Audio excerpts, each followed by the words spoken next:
Hey everybody, welcome to episode 84 of the Powerbombshells. I am Sam, that is Mel. We are not your average bras talking about your average wrestling. And we're here with you again this week. How are you doing? I am doing all right. I went to a fundraiser at my brewery yesterday Oh, that sounds for fun. suicide awareness. They did a walk and they Cool. did my local brewery. I know I've talked about them before. We do the Viking thing for their Right. anniversary party because it's all family run. I now know all the kids' names. As soon as I arrived, I was immediately crying. It's like I spent the first hour just hanging out with the kids. That's But one awesome. of the wives of one of the brothers is doing a walk for suicide awareness, and I Uh-huh. got this shirt, this "You Matter" shirt, and it's I got a love great that. message on the back. And I just wanted to make a quick note of it, just because it was really cool. It's Starcraft Brewery, and you can still donate if you're interested. It's Very just cool. STARR Craft Brewery, and it's right on their Facebook, and you know, it's something that affects people and it's something that needs to be done. They had the pizza food truck that another family vendor that they have out a lot to do Hmm. pizza, and all the proceeds went to the walk and the awareness. And it's just one of those things. I was like, yay, it's like all my favorite people and doing a good thing. And I was like, I'll mention it to Sam because I know that Yeah. she will No, think I'm it's really cool because I like walked over there. I was like, I can't miss this. This is something I feel really, I got my platforms, I got my things that I'm passionate about, and I think that getting yeah, people to of it's course. it's gotta talk. Exactly. And that's definitely one of the things I'm a big proponent of is talking about it so that it removes the stigma because it doesn't get destigmatized if we don't talk about it and if we don't um and it make it it's shouldn't be a taboo topic because this is a topic that affects so many families and people and they shouldn't be suffering alone and you can't combat it if you don't talk about it. Exactly. And like my shirt says, you matter. You always Like that. matter. There's Yeah. always somebody out there. So it's important. Like I think, It and is. obviously, I mean, I don't know how to go any further than that, but I wanted to share that because it was a lot of Glad. fun, and it was with my family and and friends Yeah, yeah. for a great cause, and That's I just love awesome. that. I love. It's funny that yeah, not funny, but it's like that you went for something for a good cause, and then I was doing the same thing. Last night was an event for Sunny, and so That's um, right. yeah. So originally my mom and me and my sister were gonna go, but Nikki she's gonna post something about it on Twitter later. She's just been kind of out of it. She posted something to Facebook, but she had her gallbladder removed on Friday, and so that was 3 months and 1 day from her back surgery. She had her gallbladder removed. She's had she can probably talk about it a little bit more, but she basically since her back surgery, she's been nauseous literally every single time she eats. Like in the middle of eating, she would just get nauseous and sometimes get in her food, or she'd finish her food, or she'd have to stop and come back to it. And so it was a process of trying to rule out, make sure that it wasn't like a blockage from the back surgery. Then we had to go see, like, she had to go see our primary doctor, and then she had to, then she had to get sent for an MRI to confirm, and then she had like a really big gallstone in the oh, what is the term? It's like basically in the In the entry, bile like duct. the entryway into the gallbladder was a really big gallstone, and bile couldn't get past it, and so Okay, so it's like that's why she blocking the was bile duct thing. right, and so that's Yeah. why she was nauseated all the time. And so she finally got it removed Friday, and so it's been the last 48 hours have been a lot. But our dad came and with his new uh hopefully his new service dog, and Yep. they came and Awesome. they played nurse to Nikki so that me and my mom could go to support Sunny, and it was a really cool event. It was a dinner and bingo, which was actually we had a lot of fun, and it was like a 3 hour event, and they raised a lot of, I think they raised like $6,000 for Sunny. I think last we night, still which was have. Wait, let me see. This might block us out for a minute, but I think I still have our. yeah. So, and for those of you who are new here or may have missed some of this, we've been talking about it for a while. Sunny is she was 10 at the time. She'll be 11 in about a month from now. But 4 days after her 10th birthday, she was diagnosed with DIPG, and she has an inoperable brain tumor. And she's been in different trials since then. It seems to be working fairly well. Of course, with these things, they can be a little unpredictable. And so right now she's currently in the midst of, she will be getting 12 rounds of radiation. The tumor is shrinking, but her specialist in Augusta said it's kind of like an octopus. Like you can get the head, but then like tentacles try to kind of spread out. And so right now we're trying to stop those tentacles from doing that. And so she just had her second round of radiation last week.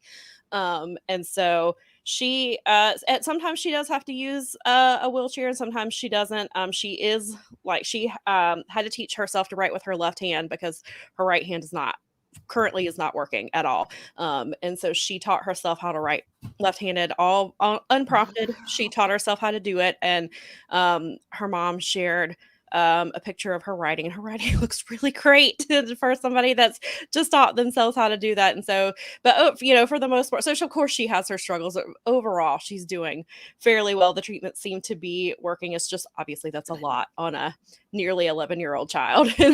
Yesterday was yeah, because that would be a lot on anybody.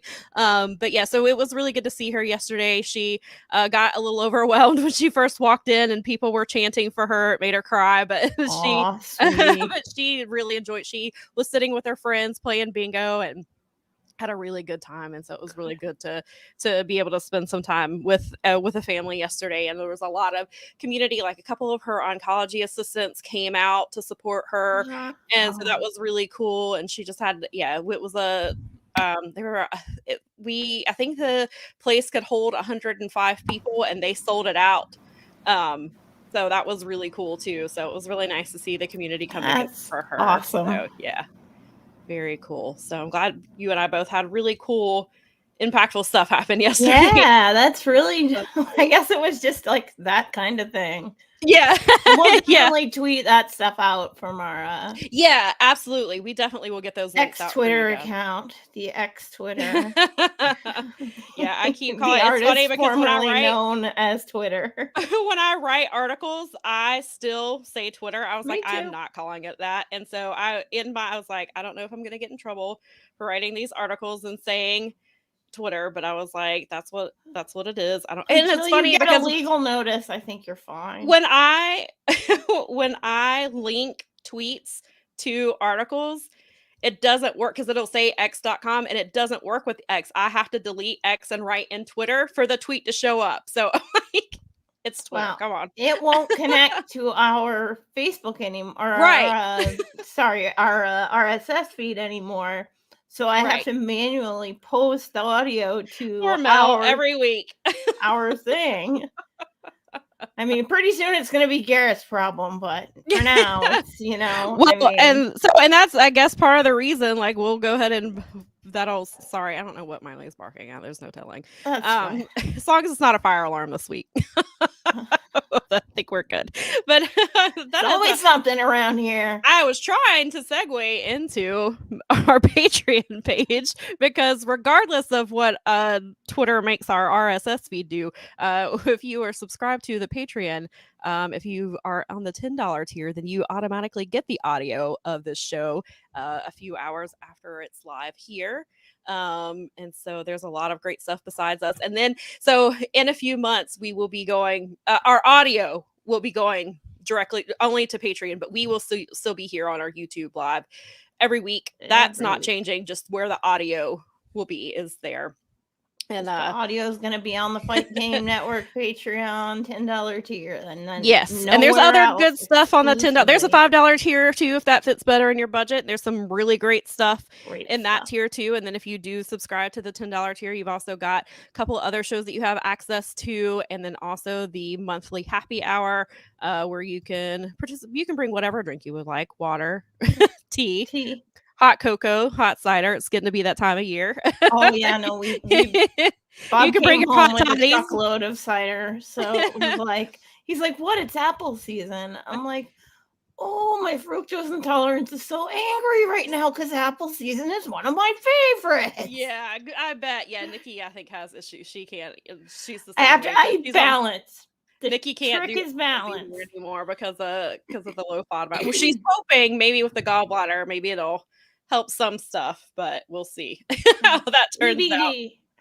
But make sure that you're also subscribed to our YouTube channel. That is a huge help for us because we are Huge. live every week. We do have, and then of course there's speaking of Strong Style that is live on Thursdays. Helps them out. There's clips from the shows that go up, and again, I mentioned it all the time. If you're unsure about subscribing to the Patreon, there's clips of other shows on here, and so you can get a little feel for the other hosts and what type of content there is, and check it out first. And then if you like it, then if it's in your budget, if you want to help us out, then definitely subscribe. And then I believe also if you decide to do, you can do a month-to-month basis, but if you decide to do the yearly basis, I believe you get like a 10% discount, I think is what it is. It's a little bit cheaper. And I mean, if you know you're gonna buy in, like, why not save yourself a little money? Right, exactly. And so, Colin, I knew I was waiting on somebody to bring that up. Colin said, "Oh, you've swapped places." That's weird. Oh, I know why it happened. It was because I let you into the studio. You did. She had to let me into the studio today. So is it going to mess everybody up?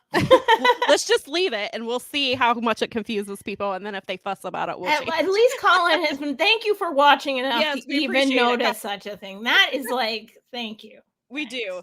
We appreciate it. And then also Nikki said that she loves your hat.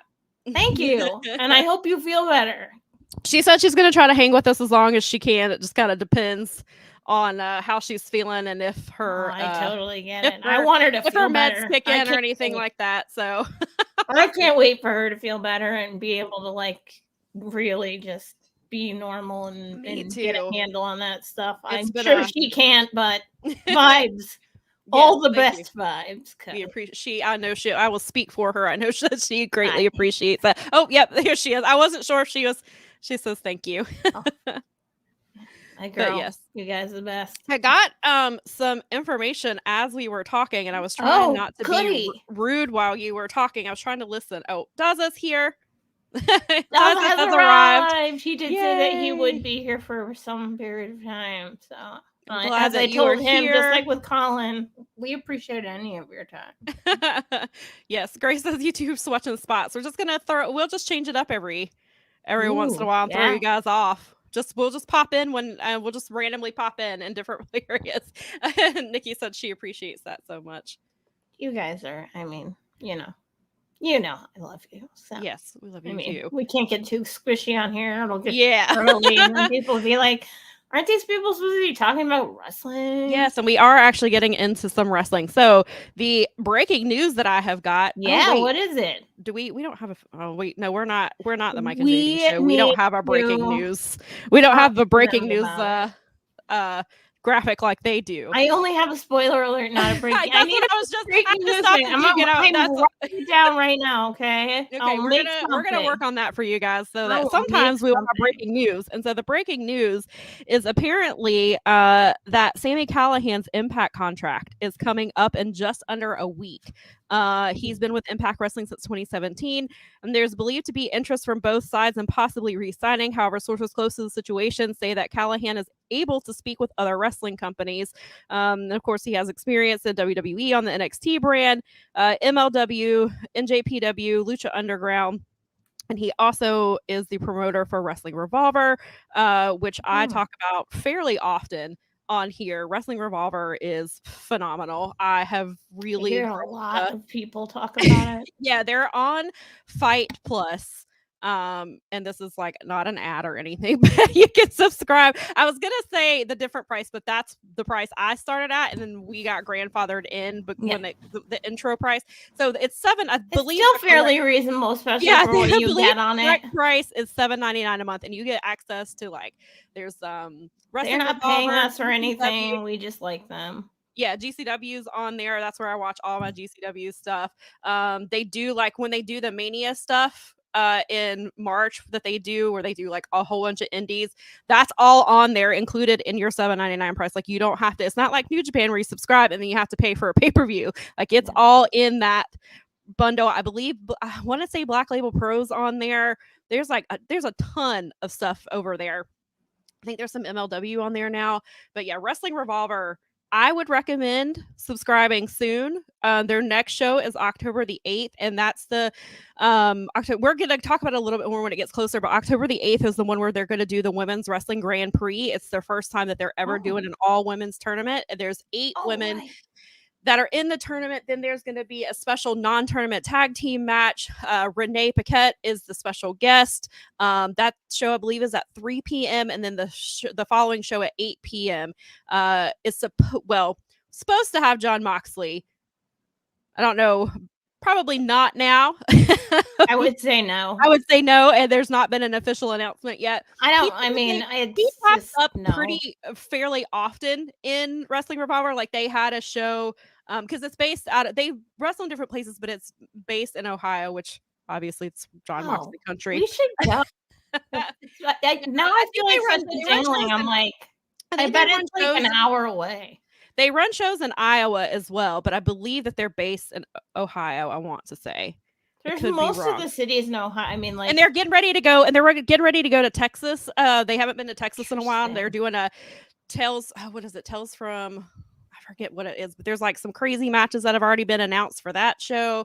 But yeah, so there was a show a few months ago called A Night at the Moxbury. So like John Moxley, and then he didn't wrestle that when he came out and was just like the special guest or whatever, but he was supposed to wrestle Gringo Loco a couple of months ago, but then they pulled him to do the parking lot fight, and so he couldn't be there. So in his place they sent Takeshita. Takeshita versus Gringo Loco was no, we can't have John Moxley, so you're giving me Takeshita. But Takeshita versus Gringo Loco was fantastic, and so awesome. Gringo Loco versus Mox was supposed to happen at this next show. Guessing that's on hold. Probably. And as they keep saying, as Gringo Loco says, Moxley fears him, and that's why he won't show. But yeah, so they've got there's a bunch of really good stuff over there. I can't say enough about them. They're a lot of fun. There are some on the, if you're not into like hardcore matches and violence and bloodiness, that may not be for you, because not every match is like that. Some of them are, and then there's really crazy silly stuff like I talked about a couple of weeks ago, where it was like Dan the Dad and Matthew Palmer and Tyler Breeze, and they redid their entrances, and they were doing like Dan the Dad came out with a bunch of other men dressed as dads, and they came out to John Cena's theme, and Tyler Breeze came out as Breezeberg and did the Goldberg entrance, and then Matthew Palmer came out and he was dressed like Frankenfurter from Rocky Horror, and he came out to Time Warp, and so like so some of it is just really fun, silly stuff like that, and then like on that same card is like really bloody matches, and there's like death matches, and I believe that same show had the no rope barbed wire match. So and this is the same card, and then there's like women's matches, and like there's a little bit of everything in Wrestling Revolver. So but all of this to say is we don't know, since this all started because of the Sami Callihan news that we just got. But yes, it'll be interesting. He's been like associated with Impact for so long now. Like it would be weird to see him anywhere else, just because he's so like he's always there doing something, and so it'll be interesting. I would assume that he resigns, but who knows? Maybe he wants to go test the free agent market elsewhere. I mean, it's a wide open field right now. This is the weirdest. I think it's like kind of like it could be the best time or the worst time to be a free agent. I can't decide yet. Yeah, it's kind of TBD again. So. Yeah, and I guess we can just segue right on into how it's gonna be maybe a little crowded in both the indie market and as well as AEW and Impact and New Japan and things like that. It's because WWE did their first round of cuts under Endeavor, which kind of was expected, and so we had quite a few releases, and I unfortunately have covered every round of WWE layoffs since the pandemic. It's not something I enjoy doing.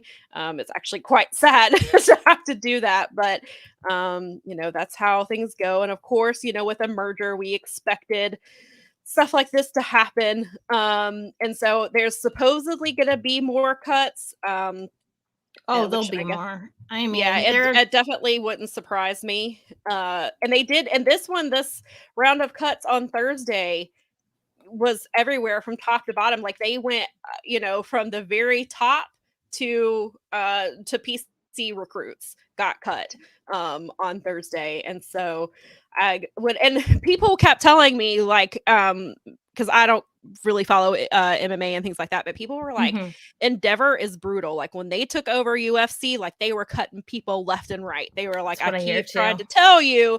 They were like, they're gonna cut, and they're gonna cut big names, which we did see here. We saw, I think, probably the two biggest talents that were cut were Shelton Benjamin and Dolph Ziggler. And it's probably because they're older and making a ton of money. And Shelton was on TV some. I don't keep up with it, but from what I understand, him and Cedric had been on TV, not fairly up, but I think semi-regularly enough that it caught people off guard. I think a lot of people said that he was with Vince.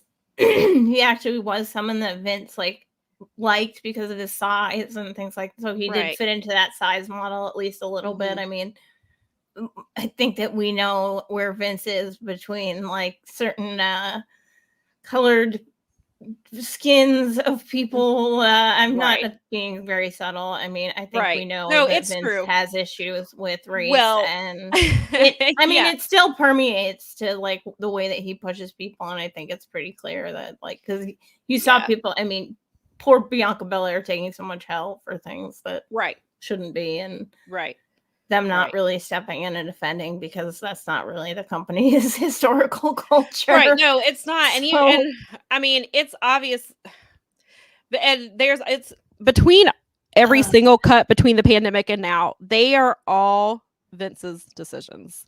He has somebody else do it for him so that they are the fall guy. It was Nick Khan during the pandemic. That's who, but these this is perfect. This is even better. Yeah. So now he can blame it on Endeavor, but these cuts are from Vince McMahon. He picks who he does not want there anymore. And so, and then of course they talk about how, Vince loved me. And it was, and it was funny because, that conversation comes up all the time, but Mike and JD were actually talking about this the other day about they're like, it was, it was Bruce Pritchard who didn't like me, or it was Jim Ross who didn't like me, or whatever. No, it's Vince. Vince is nice to your face because he wants you to stay. Yeah. but it comes down to make sure you believe that it was them that didn't like you. Right. Exactly. And so we do see that here. And so I was originally, it was because when it first came out, Mustafa Ali was the first talent to go. And it came at first, it was being reported that it had nothing to do with talent cuts. And so I tweeted and I was like, good for him, because I thought he finally got, because he'd wanted his release for a while and they wouldn't give it to him. They pulled him off TV for months, and the timing was weird because he's scheduled to wrestle Dominic Mysterio on NXT this week for the North American title. So timing's interesting. But so originally I was like, good for him, he's finally getting out of there. And then they're like, wait a minute, we were like, we're getting more information. They're like, actually there are talent cuts coming today. And then within minutes, Emma tweeted that she had been released. And it was so poor Emma, first of all, just being cut from this company again, she came back last October to challenge Ronda Rousey for the SmackDown Women's title. Then she was in the Royal Rumble, and then they sporadically used her. And sometimes she was just out there with her real life fiance, Riddick Moss. And then that was it. They barely used her.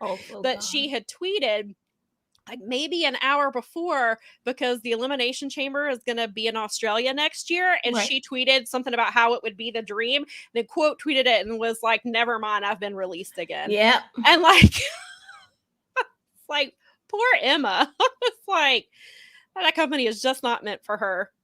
and she said she's, you know, she met her fiance there, and then he got released. Like, it came out like a little bit later that he had been released, and it was just crazy. And then there's been, and so I have a whole list of the talent that got cut, but like, it was just it's always sad to see people lose their jobs, and no matter where they are on the roster, how good they are, how they've been used. Like, Aaliyah was there for like 10 years, and I want to say JD said she only had like 75 matches in that period, like, which isn't crazy. And then like Elias is gone, and just like, it's really interesting to see the amount of people. And so then where do they go? Because AEW can't hire everyone, Right. and Impact can't really hire everyone either. Then there's the indie scene, and like, you're gonna get like, who's gonna, out of that list, like, who's gonna draw people in to see them? And like,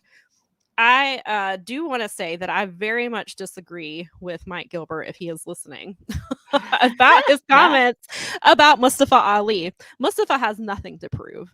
The reason he was booked the way he was is because of what he looks like, and because of the things that he said, because he was a former police officer, and he talked about all the changes that need to happen within policing.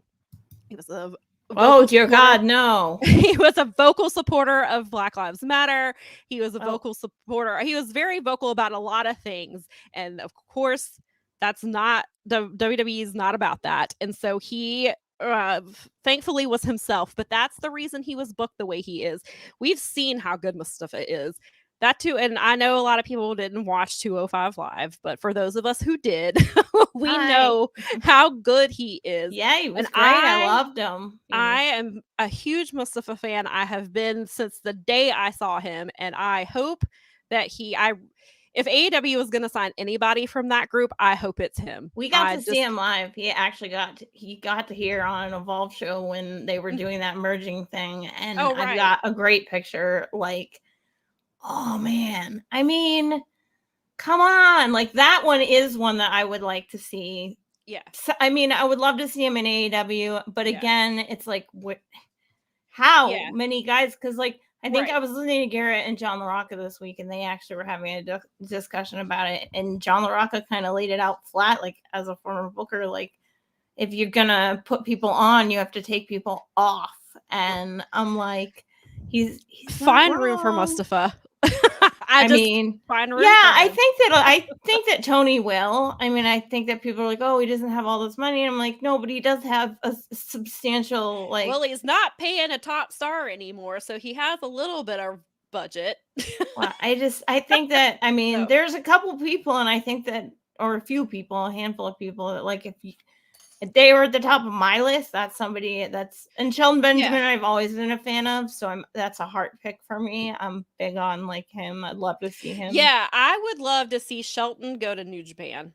He would, or go, and I think he spent some time in Noah, I believe, I think is where it was at. He's somebody that can fit into that role. I think he would excel. That would be good. I would love to see him there. Like, and if Mustafa is somebody I think that could do the indies. Like, he could go, like, he could do Defy, he could do Wrestling Revolver, he can do Black Label Pro in these big name indies, and people will pay to see him. Like, Mustafa is he's so good. Like, I would love to see him just wherever he goes. I will watch. If he goes to Impact, maybe he goes to Japan, wherever he goes. Yeah, I talked about him going to Impact in the Discord. Actually, was one of the things I had said. Yeah, Impact, and especially we had a conversation about it. It was I guess he would be X Division probably, and that X Division is incredible as it is. I mean, that's Chris Sabin is their current champion. Leo Rush is over there.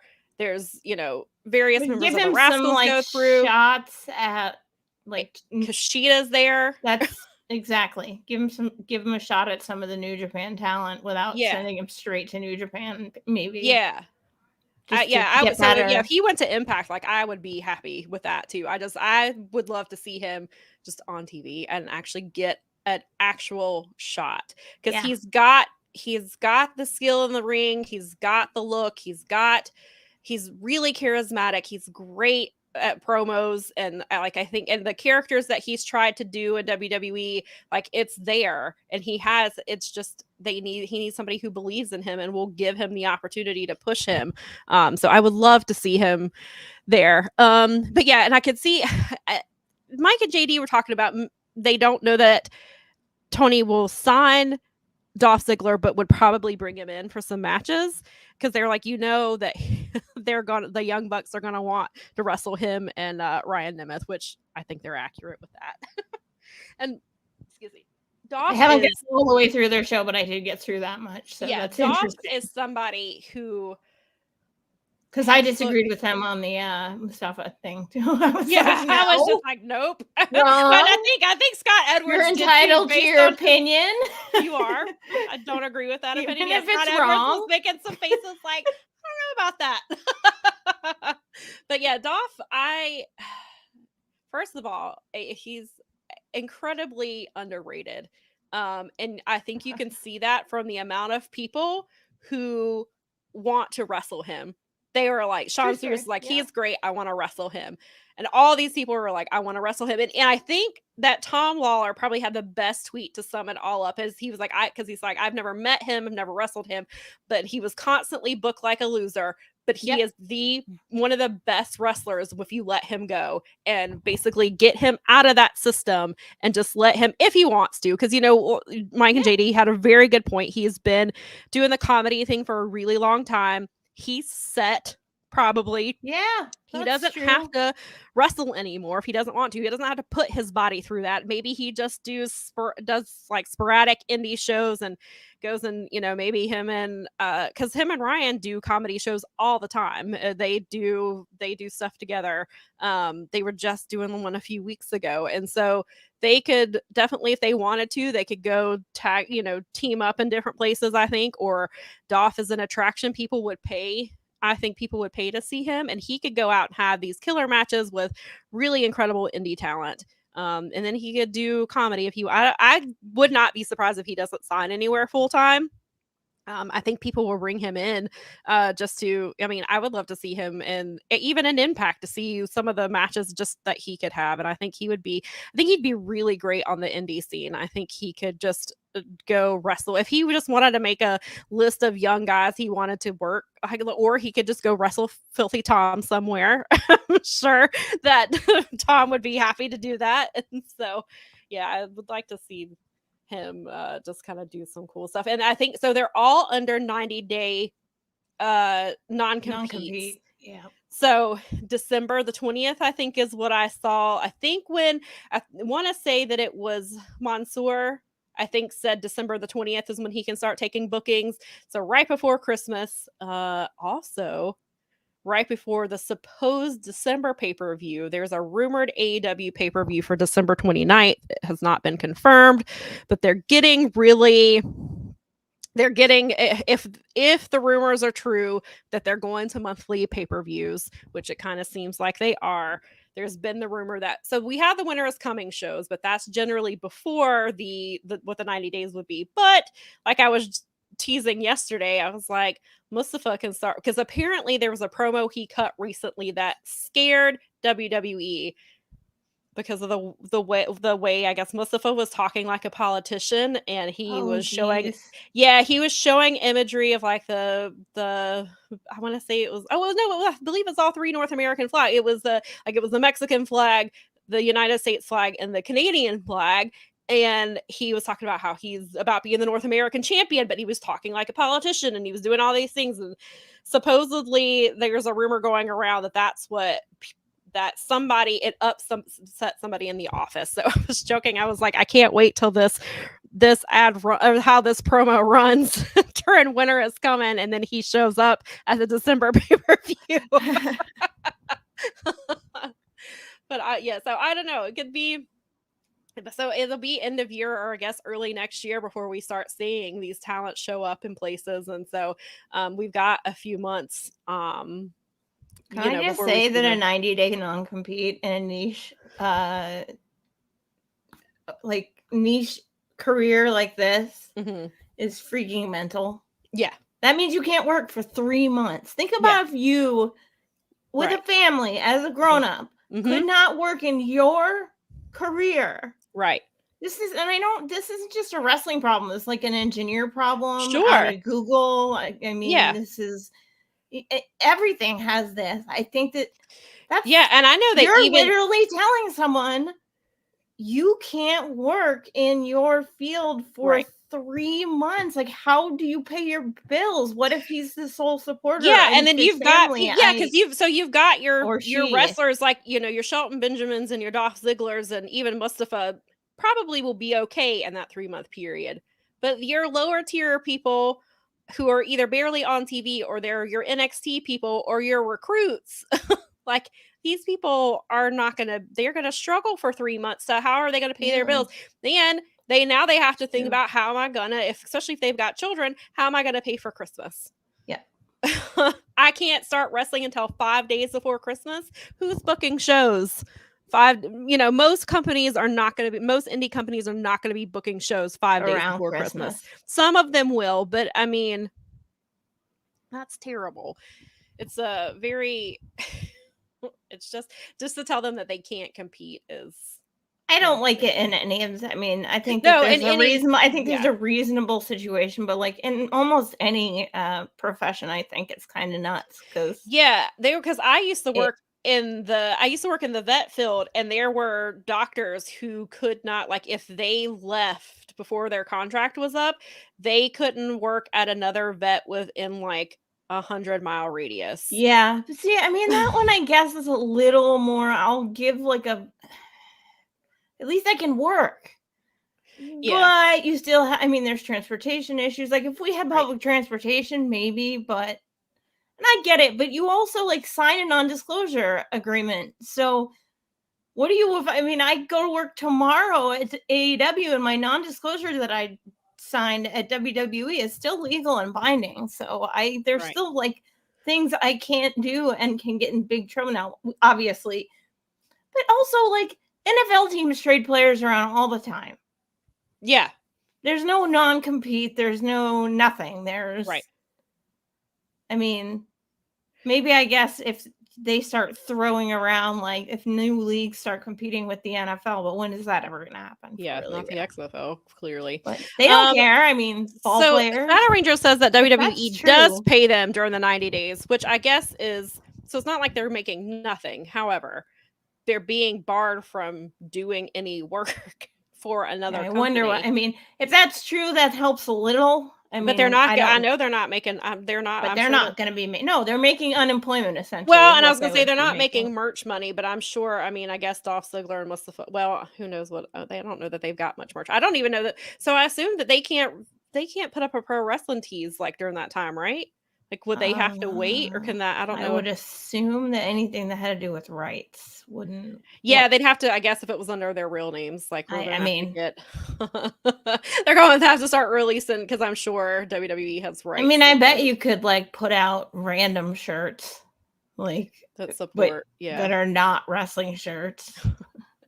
He can't have any Spirit Squad Nikki shirts, but you know. And so there's another comment that says, I don't really see any of these guys being in really high demand. I feel like none of these people who will draw new viewers to a promotion. And that's, that's a fair argument. And I've seen quite a few people say that.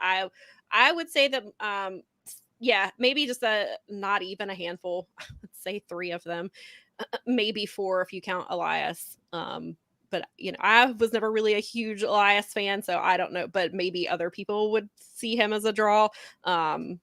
So maybe it was booking. I mean, I always wonder with these wrestlers that when they leave WWE, I'm like, is it that they suck, or is it that they worked for WWE and weren't? A little bit of both.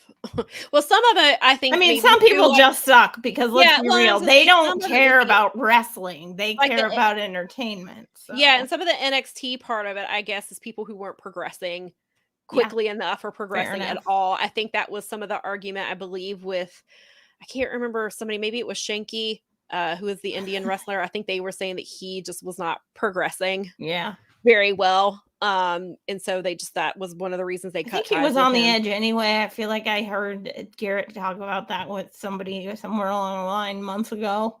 Like, Yeah, apparently, like, he was really nice and people, like, liked him, like, thought he was really good, but as far as, like, what he was doing in the ring just wasn't, there was nothing well, there, the and I quickest will. way to get your to get your budget situated is to cut payroll, since it's your biggest Yeah, well, output. they cut before So these cuts, they they cut went through the office they cut and 100 people from the office, and so the Shadow Ranger says that they get their full downside guarantee during the 90 days. Thank you for clarifying that for us.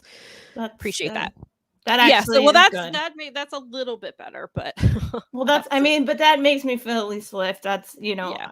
I will hopefully that's say, 100% so and there were a it's couple. fair. So outside of Thursday, there were a couple more releases that came out. So it came out Friday. So I don't know if he was cut on Thursday and the information just didn't come out until Friday morning. But before I went to bed on Friday, I had seen a post, actually, a tweet from Post Wrestling, that Ike Manjiro was unfortunately cut. I sadly had said, when my sister and I were talking about the cuts, I was like, I wonder if they're going to cut Ike Manjiro. I have a feeling he's going to get cut because they've never been able to, especially since Kushida's been gone and they weren't doing jacket time anymore. I figured he was on borrowed time.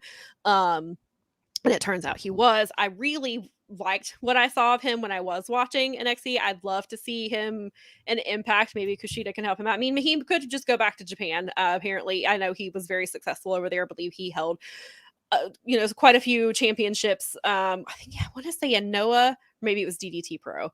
I can't remember now off the top of my head. So I'd like to, hopefully he, I was like, I'd like to see him. Like, I think he would be really cool in Impact, but they may just, who knows where he'll go. And then there was one more big cut. I don't have really anything nice to say about him, but Matt Riddle was fine. Matt Riddle was cut. I'm hoping nobody is stupid enough to sign him in any of the big companies. He'll get signed. I think that I don't know that he'll get signed. I think he'll be somebody that the indies try to bring in. But if Tony Khan is listening, please do not sign him. I don't know if he wants to deal with, or Impact for that. Scott D'Amore, do not sign him. See, I see that happening more than I see Tony, but nothing is out of the question. Nothing is out of the question. I just do not want to see him on my TV. I do not want to see him. I just don't want to see him ever again. And so I would really hope that people really think about what they're doing if they decide to work with him, and what kind of message they are sending by working with someone like him. And I know sometimes that doesn't matter. They just want, all that matters is the money. But he was such a good wrestler. I really just don't want to see him anywhere. Yeah, he was. It sucks because he was such a good wrestler, but it's like you could never get it together and grow up. And then the behavior problem and the issues with speaking out and God knows whatever. It's too bad. Apparently there's rumors that what we do know is not the worst of it, that there's more, which in the case of somebody like him, I always hope that someone like that goes and just has a good life and gets some help and gets their stuff in order and it has, but I don't see that with as little number of roster slots as there are in all of these places. Yeah. Yep. Daza says it. He's trouble and there is baggage. I don't care if Riddle is the only actual star. He's a predator and I don't want him on my TV. Whether I don't care. I don't care. He's a predator and I don't want to see him. I'm pretty sure he's going to end up somewhere. I'm sure he will, because that's how this business works. Because I'm bracing myself for it. The star thing is pretty much, that's where people stand on him. That's how they feel about him. They believe that, and that's going to translate to television. Oh, I'm sure. And yeah. I don't know. As far as the business side of it, I understand where they think they're coming from, but I don't think he's worth the hassle or the baggage. I don't have anything nice to say, so I'm not. No, that's pretty much all I had to say about that. I was like, we have to cover it because he was one of the ones there. But it is a big one, and so many things. It took him so the road to even getting to WWE was so bizarre with him in the first place. Right. Yeah. Agreed. Okay, yeah, and I was well- telling Nikki and I were actually talking about that last night. I was like, what if because the story goes is that his wife interfered to keep him from going to New Japan and wanted him to sign to WWE. And I was like, what would have happened? Like, I still think the same things that he has been accused of would have happened there too. I think that wouldn't have changed things, but it will definitely like, I kind of wonder what his career would have been, his trajectory would have been like had he gone. But then he was a star. I mean, he was booked with with Randy Orton, and he was booked just the way he was booked. He was on TV all the time. And so I'm curious to, kind of what New Japan's plans were for him, had he gone that route.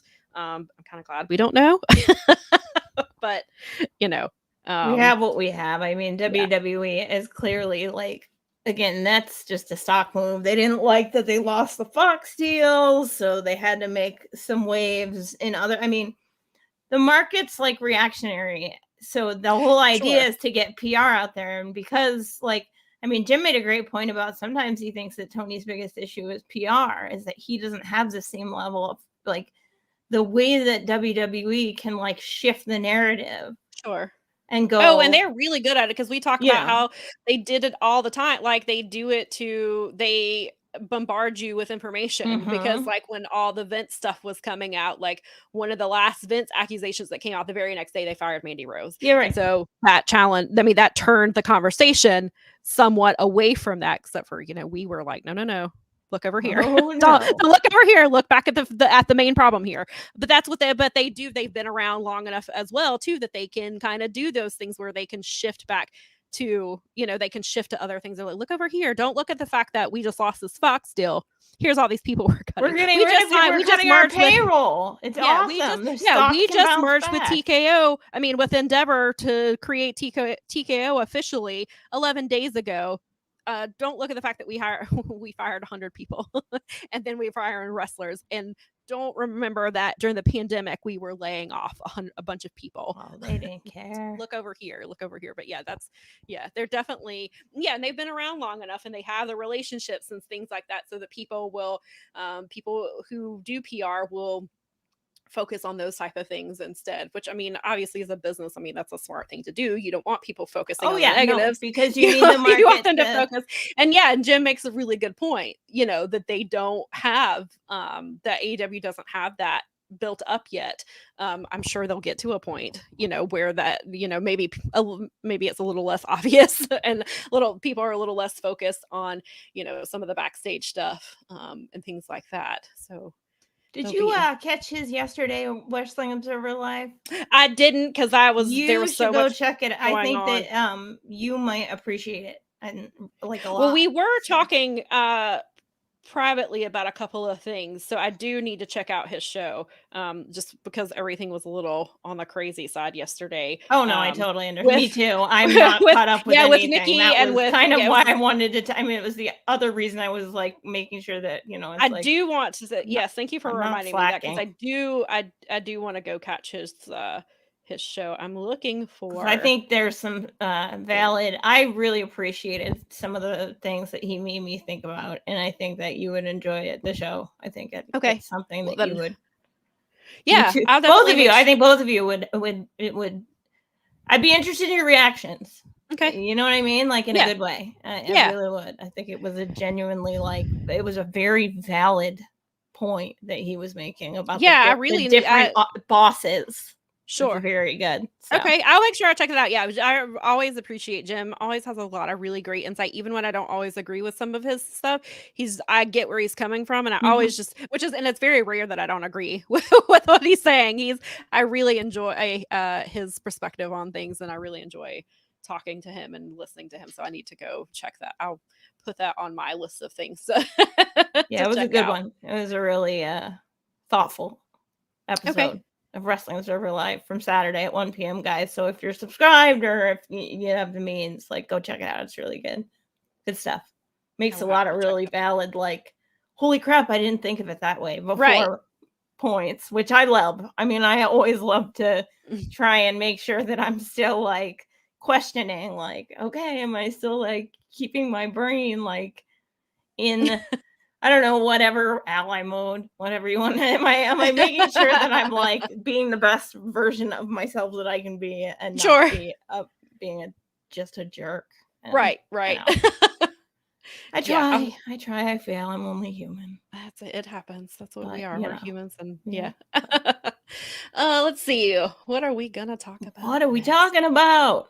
Okay, well, I guess we can cover this part first because this actually happened before the big Grand Slam show. So we talked about it some last week about how Becky and Tiffany Stratton did really big numbers last Tuesday, and how it was really nice to see that, and to further our agenda that women do draw.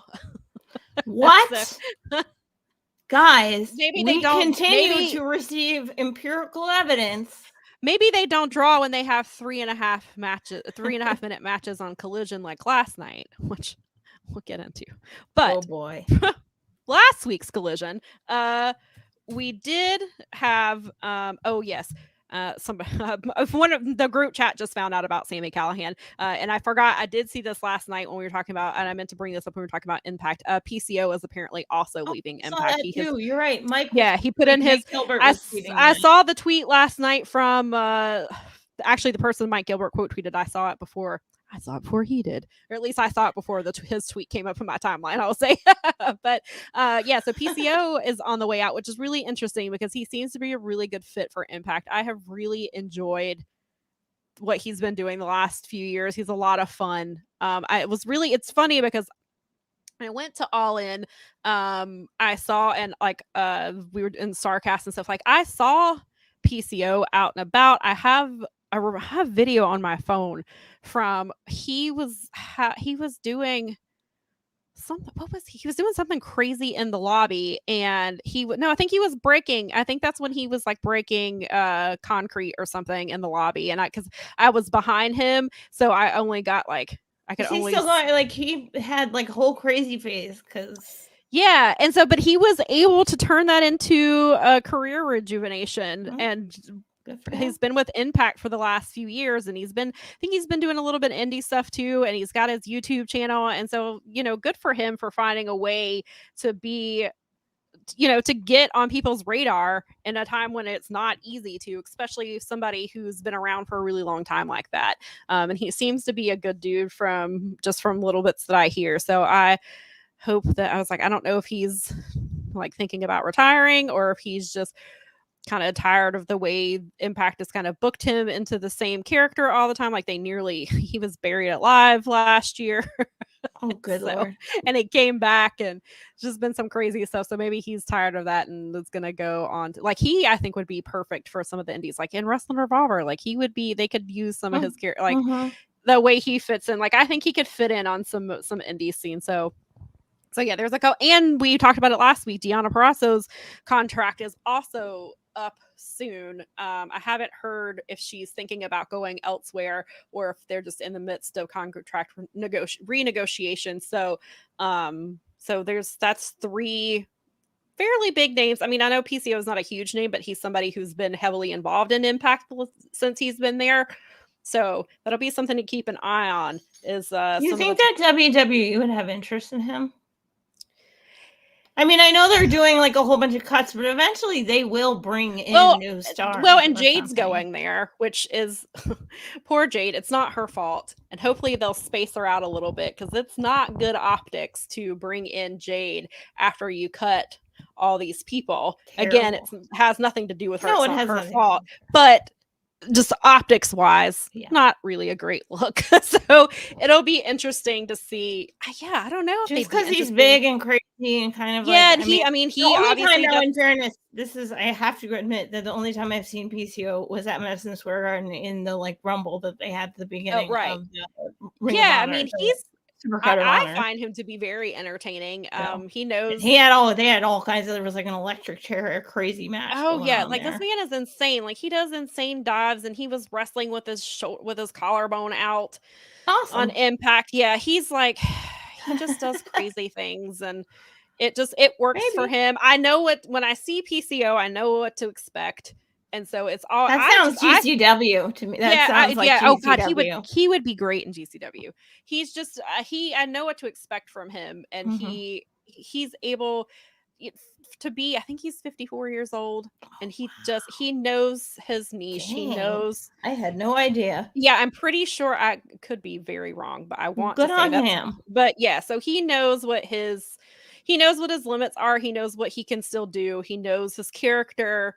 He knows what fans want to see from him. So I could see him just going on the indies and just doing that and just being paid. And and of course he can do conventions and things like that. Like I could see him. I wonder if this will be a big a good catalyst for like rebuilding the indie scene after like post pandemic. Potentially. I mean, there could good could come of this, where you actually see these people settling. Maybe some of them will start their own promotions, or they'll revive old promotions that are still available. Or, I mean, because that's a lot of talent that's just out there, and not everybody's going to be able to be signed. Like New Japan's not paying people much if they're signing them at all. Yeah, because they're having their own. Japan's having their own financial issues, and they didn't open until they're like months behind everyone else's recovery because they stayed closed for so long. So. Right, and like that was when that's why Aussie Open. That's part of why they left, is because they couldn't. It's not that they didn't want to pay Aussie Open; it's just they couldn't because of I think a lot of people think Will Ospreay is going to go Tony's way because of the same reason. Oh, he's absolutely going. I mean, he'll be here. I think his contract up in March. The guys that were at the Rev Pro show that I know were like, he said that was like a good bye. Oh yeah, I heard about AEW. Yeah, he's going. Yeah, he's been. Yeah, and they'll pay him because they can. Yeah. Which and that's not to say that he hasn't earned it or anything like that, but I definitely see him they're going. Finally pushing Jay White, so hopefully they'll. Finally. Oh my God, they're finally letting him and Juice just go to town. It's wonderful. Man, I'm so glad that they have unleashed Juice. Juice. I miss that guy. I had been waiting on it. I was like, these people don't even know. Nope. They have no idea. Barely if they've scratched not the surface. Followed New Japan, they don't know what's coming. They don't know what's there. And then I think that Jay brings it out in him to another level. And I think that, Juice is so I cannot wait to see him versus Andrade next week. You have to mess up if you're not doing okay with Jay White. Jay White is so good. He elevates every single he's like, I know what that wrestler does, and I can elevate them. Like, right. So and then he and his in-ring stuff, it goes without saying. And you and I are huge fans of his, his promo work that he does, and like God, even during the pandemic, he was like he made it work. He figured out a way to make that function properly for him. Jay's on another level. Yep. I give him the show, guys. Hang it on to him. It's on him. Yeah, definitely, for sure. But so let me circle back around because I got sidetracked because of the tweet that came through or the text that came through, and I was like, oh, that's right, PCO. But so we'll circle back around. So to Collision last Saturday, we saw Chris Statlander face Britt Baker in the main event, and they did 489,000 viewers. That was the second highest peak of the show. The information I saw did not say what the highest peak of the show was, so I can't tell you what that was. This is the match only grew in the 3-minute overrun where they did 588,000 viewers and 209,000 in the 18 to 49 demo. This has exclamation point with it, so they are really happy about happy about that. I think so that's really pleased to see that, especially because part of there's been some questions about Chris Statlander and how she's been booked as far as the champion goes, and how there was a lot of excitement for her return, and then it kind of cooled off and fizzled out and things like that. So it's nice to see her pull a number like that, especially on a Saturday night when there's people not at home, and now it's getting into fall season where people are going to be going and doing football. Yeah, Halloween things and football and college football. College football's on at the same time. There's that's the night game. Right, and then like hockey will be back soon. There's usually like 2 night games, I think. It's regional. Right. And so there's a lot that they have to compete with, which of course we all knew that going into Collision being announced and things like that. So it's nice to see that the women were able to do a solid number. But yeah, they made an interesting choice last night. It was supposed to be Willow versus Julia. Then they did an angle where Willow was missed before the show. And then Kiera had to wrestle last minute, which Kevin said something that really irritated me. And I think I don't know how familiar he is with the Impact product, which, I will give him some grace for that. But he's made the comment about, obviously he's putting over Julia, which I get. But then he said something like Kiera is having to wrestle. Julia is great, and she's having to wrestle her on last minute notice. Kiera is a former multi-time knockout champion. She was a knockout champion. She was a knockouts tag team champion. She has been wrestling much longer than Julia.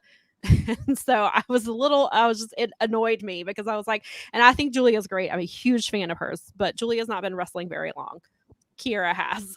Kiera has wrestled a lot longer.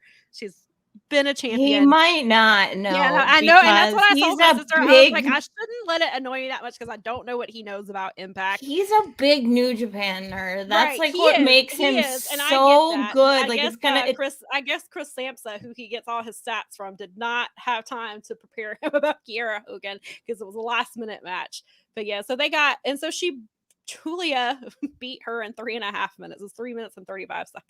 Yeah, it just was a mess. And then we get the match for Wrestle Dream, which we'll talk about a little bit more next week because obviously next week will be our Wrestle Dream pre-show. But yeah, I was gonna say we have a pre-show next week, right? Yeah, we do for Wrestle Dream. Yeah, and it looks like we talked about it, but it looks like we could potentially be doing 12 pre-shows a year. It looks like it. Looks like you're gonna have to get used to us doing those more often. But yeah, so one a month. So they build the match last night where Julia, of course, is attacking Kiera post-match because that's what she does. And so Chris Statlander came down. Oh, no, I'm sorry. Sky Blue came down and made the save. And then now we're getting... So Julia versus Willow is happening on Wednesday. So I don't know. I'm wondering if there was a travel issue because of Ophelia. And maybe Willow couldn't get to the arena, or maybe her flight got canceled. So they're just like, we'll do the Kiera, which is fine. You still should have given them more than 3.5 minutes. But so now Willow and Julia is happening Wednesday, but then Wrestle Dream, the women's, probably the only women's match on Wrestle Dream, because, it's hard to get more than one women's match on any AEW show, even though Rampage technically had 2 because they had a mixed match on the first hour, and then they had an actual women's match the second hour, so technically got 2 on Friday. But yeah, so we have Julia versus Chris Statlander on Wrestle Dream, which is quite interesting. I know that they have some issues because Stardom has a big show like either the same day or the day before, so talent wouldn't be able to get here in time, and I believe New Japan also has a show. Like, there's a couple of things that are going against it, and that makes it hard for them to have women's wrestling. I just don't understand how you don't have the former strong women's champion on that card. Perhaps something will happen and they will add Willow next week. But it's just interesting that is, and I'm not saying that Chris and Julia don't deserve a match or a spot or anything like that. It's just very odd. And I don't know what I'm assuming Inoki probably wouldn't have wanted women on his show anyway. I don't think that he would have wanted that. So Tony's probably like, progress. Oh, but sure, it's just very interesting that Willow is familiar to New Japan fans. So the people who will be New Japan fans who will be tuning into this because it's in honor of Inoki, there's going to be some of the New Japan talent on this card. They're familiar with, they know Willow. They watched her. She came and wrestled the Independence Day shows in Cork and Hall. She got over with them. They seem to love her. I don't understand why she's not on this card. Again, I know we're a week away. Something could potentially happen, and I better not put her on a pre-show. It's just, God, wouldn't it be great if Mercedes came out and it's just like challenged Willow? And I know that some of that match because they like get to have their match that they had. Right. And I know that some of the question is Mercedes going to I would show up just next love week. that. I could I don't potentially, think so. I don't have any really good reason to think that she'll show up. Maybe as a yeah. one-off, And but I was talking to somebody about it yesterday.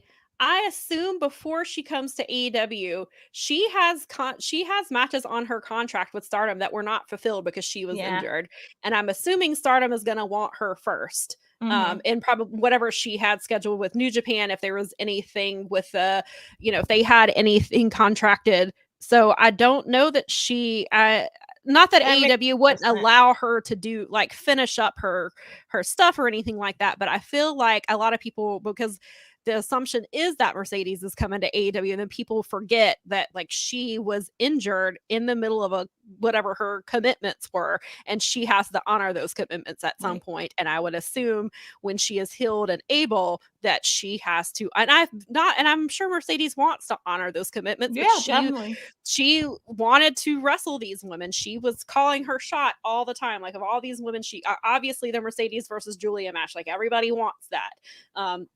The Julia in Japan, not Julia. Yeah. Julia with a G.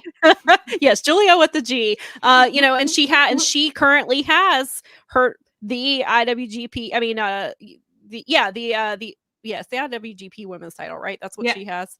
There is no, Julia has no, that's not right. No, she has the strong title. Okay. Why did I just blank on who has the IWGP Stardom title? It's Mayu. It's Mayu, right? Mayu Iwatani? Yes, she Willow has for that it. title. Right. Yeah. So I'm sure, so there's basically two titles that she could, because she obviously was supposed to be the original strong champion. Now Julia has it. So like that may be a match that happens. And I mean, that would probably be a good Wrestle Dream match had it worked out properly. Maybe that was a plan at some point. But yes, thank you. Daza confirmed it is Mayu Iwatani. Thank you. I could see her, and I was like, why am I blanking on her name? I was like, I'm seeing her.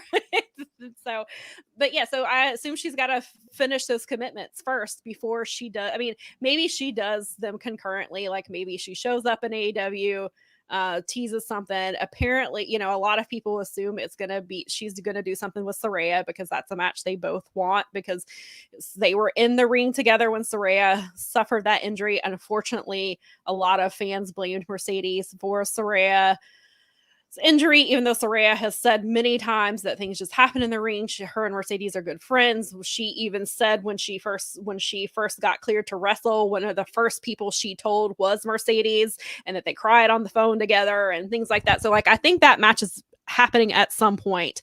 But I think a lot of it too is they're being very smart and keeping Mercedes's like her injury and her recovery they're kind of keeping it to themselves. Nobody really knows when she's going to come back, because she was still wearing a boot at All In. Maybe that was just to throw people off, and maybe she just wore it then. Maybe she's still quite a ways away from being back, maybe because February will be a year. So maybe, maybe she's going to be out for a while, maybe, or maybe she comes, and somebody made the point that she doesn't have to be cleared to be on TV. So maybe they build some stuff with her until she's ready to wrestle. But there's a lot of unknowns with Mercedes that I think people forget about. And so it'll be really interesting. Like I wouldn't be surprised if she shows up at Wrestle Dream. Maybe they sit her out in the crowd again, like they did for All In. Yeah. Maybe she's scouting talent, or maybe they invite her to that, or maybe she, so maybe they tease something with her and Chris Statlander, maybe her and Willow. Maybe she comes out and does, maybe there's some sort of a face off with Willow backstage or something like that. Or maybe, but on the other hand, I would just not be surprised if we don't see her at all, because I think people are probably expecting her.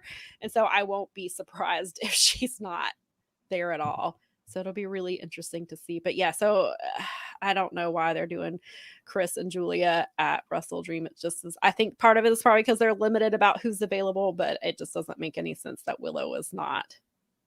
And unless they make it into a 3-way, maybe something happens on Wednesday and they add Willow to the match. I don't know why they would do that, but maybe they add her in, and then Mercedes is like comes out, and I don't know. Yeah. Who knows? Well, I mean, a lot can happen in a week. We do know that Tony likes to add things last minute and do that's possible. Daza says a live video call on the big screen. That's certainly something they could do. Something in the vein of like, I mean, that's a lot of what like Chris Jericho was doing when he was coming for Tanahashi and Naito, and he did it last night. He did a video last night at DDT Pro. He called out Takeshita. They have a match on November 13th. He does that all the time. So yeah, at November 13th they have a match. I believe it's November 13th they have a match in DDT. I like when they do that stuff. And he called him out. Well, apparently, from what I understand, because I saw the video come up on Twitter last night, and so I watched it and sent it to all the site. But then apparently I saw something later that Don Callis was with Takeshita last night in DDT, that he went with him, and that kind of So there's some interesting things going on. Intrigue. Dazzle said, hasn't Tony teased something game changing happening at Wrestle Dream? Probably. I mean, I can't remember off the top of my head, but probably. And I was thinking about it last night. I assume there's a media call this week because this is technically a pay-per-view. So I assume maybe on Thursday, if he lets me ask him a question. Will you? Won't he? Why isn't Willow on this card? And he's gonna be like, just wait, maybe on Collision something will happen. He's gonna time it makes it harder now. I was like, because now there's Rampage and Collision, so things could happen between then, and he can be like, just watch Collision, which is possible. He's gonna time you and give you his answer. He's gonna be I'm gonna start timing his answers because sometimes there you go. Sometimes they're short and sometimes they're very long, depending on what you're asking. Because the person before me it was Bruce Pritchard who ended up taking my part of my question, so I had to change it. But that question was very long. It took a very long time to get an answer. I mean, it was very informative. He saw that you were up next, and he didn't. Yeah, pretty much, because they announced they were like, this person's gonna ask this question, and then they'll be followed by. So he's like, oh, Sam's next. I'm gonna talk for a while, but I mean, it was really informative. It was just very long and detailed. I had to quit and I couldn't tweet everything he said because I had to start prepping my own question because he started talking about Athena, and I was like, well, that answers my question. So now I'm like, do I? And so I'm like going back. I'm like, do I answer this one? Do I ask this one? Do I ask this one? And then I went. So we'll see what happens on Thursday. Daza said, speaking of Wrestle Dream, what is the theme of this show? I know it's a tribute to Inoki, but where does that fit into the matches of the show? It's a tribute to Inoki. I mean, that's it. Yeah, because it's the 1 year anniversary of his death. They kept last night when they were showing stuff about Wrestle Dream, they kept showing video that had Inoki in it. And then of course, I don't know where does it fit in the matches? That's a good question. I mean, I assume that Danielson and ZSJ are main eventing. I assume that they aren't. That's kind of silly. Yeah. This is just and then they added a really random tag match last night. Let me see if I can find it because it was announced. Tony announced it just last night, and I don't know if he was just like, "Hey, let's have this." It just random. It was so. Let me see if I can find it real quick. It's a tag team match, and I believe the winner gets a shot at FTR. I think is what the match is. Hold on. Oh wait, no. This is the. Wait, is this the? Well, he also announced something for Wednesday that's related to it, so I can't tell if what I'm looking at is the Wednesday match. We'll clear this up. I think this is the Wednesday match, and again, we will have a pre-show that where we will talk about this. So much more organized than that. Yeah, right. Okay, yeah. So this is the Wednesday match here, but I don't want to talk about that until I tell you what the Wrestle Dream match is. It's very weird. And I was just like, what? Has he just throwing stuff on here? And the answer seems to be yes. I mean... So it seems to be it fits into the matches that Tony makes. Well, there you go. Where is this damn tweet at? AEW has been tweeting a lot. And so should have just went directly to Tony's page, apparently. But yeah, it's a tag. Yeah. It is a 4-way. Well, at least it's not a 4-way women's match, I guess. Like Nikki said over in the corner, that TK said that I could have made it another 4-way match, and instead we're getting just Chris versus Julia. Let's have a tournament. Oh God, I'm sure there's one coming. Let's see. Okay. Wait, nope, that's not it. Sorry. I thought I found it and I didn't. Where is this damn tag match at? It's okay. I can brag about how I beat you week 1 in fantasy football. Listen, me and fantasy baseball are struggling. Media, our hilarious fight game media network. These little AI football. That AI recap is probably one of my favorite things because it's so dumb. This AI recap is rude, and I had to make sure it was an AI recap and not. So she didn't tell a fellow member of our network who she loves to F off.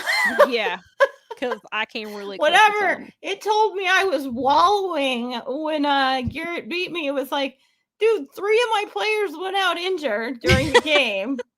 And I left the points to beat him on the bench. It's like, Garrett got away with one, jerks. Okay? Yeah. I said it. Yes.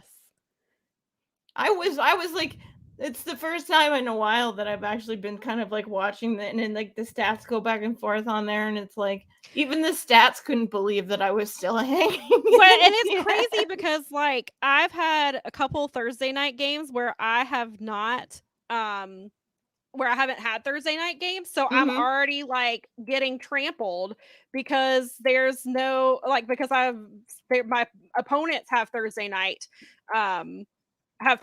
games. And so I'll be down like 50 points by Sunday because their team played and mine didn't. And I'm like, this AI is like, I just love watching the projections because they're kind of just funny and wrong. I mean, sometimes they're okay, and I'm playing like by the numbers, so it's a lot of fun. Plus, it's such a fun group to play with. That's like the one thing that's fun about it. So yes, I was like, but as I told everyone else, now I get to brag about beating me all season, and y'all get to laugh at it and spite yourselves.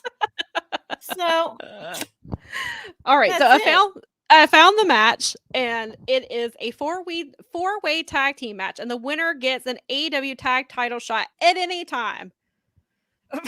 So maybe this is the big thing he was like talking about, Daza. Yeah, I guess. So it's the Bucks versus the Lucha Brothers versus Orange Hook. Apparently is what they're calling them. I called them Hook Cassidy, but apparently Orange Hook is what they're being called. I like Hook Cassidy better. Me too.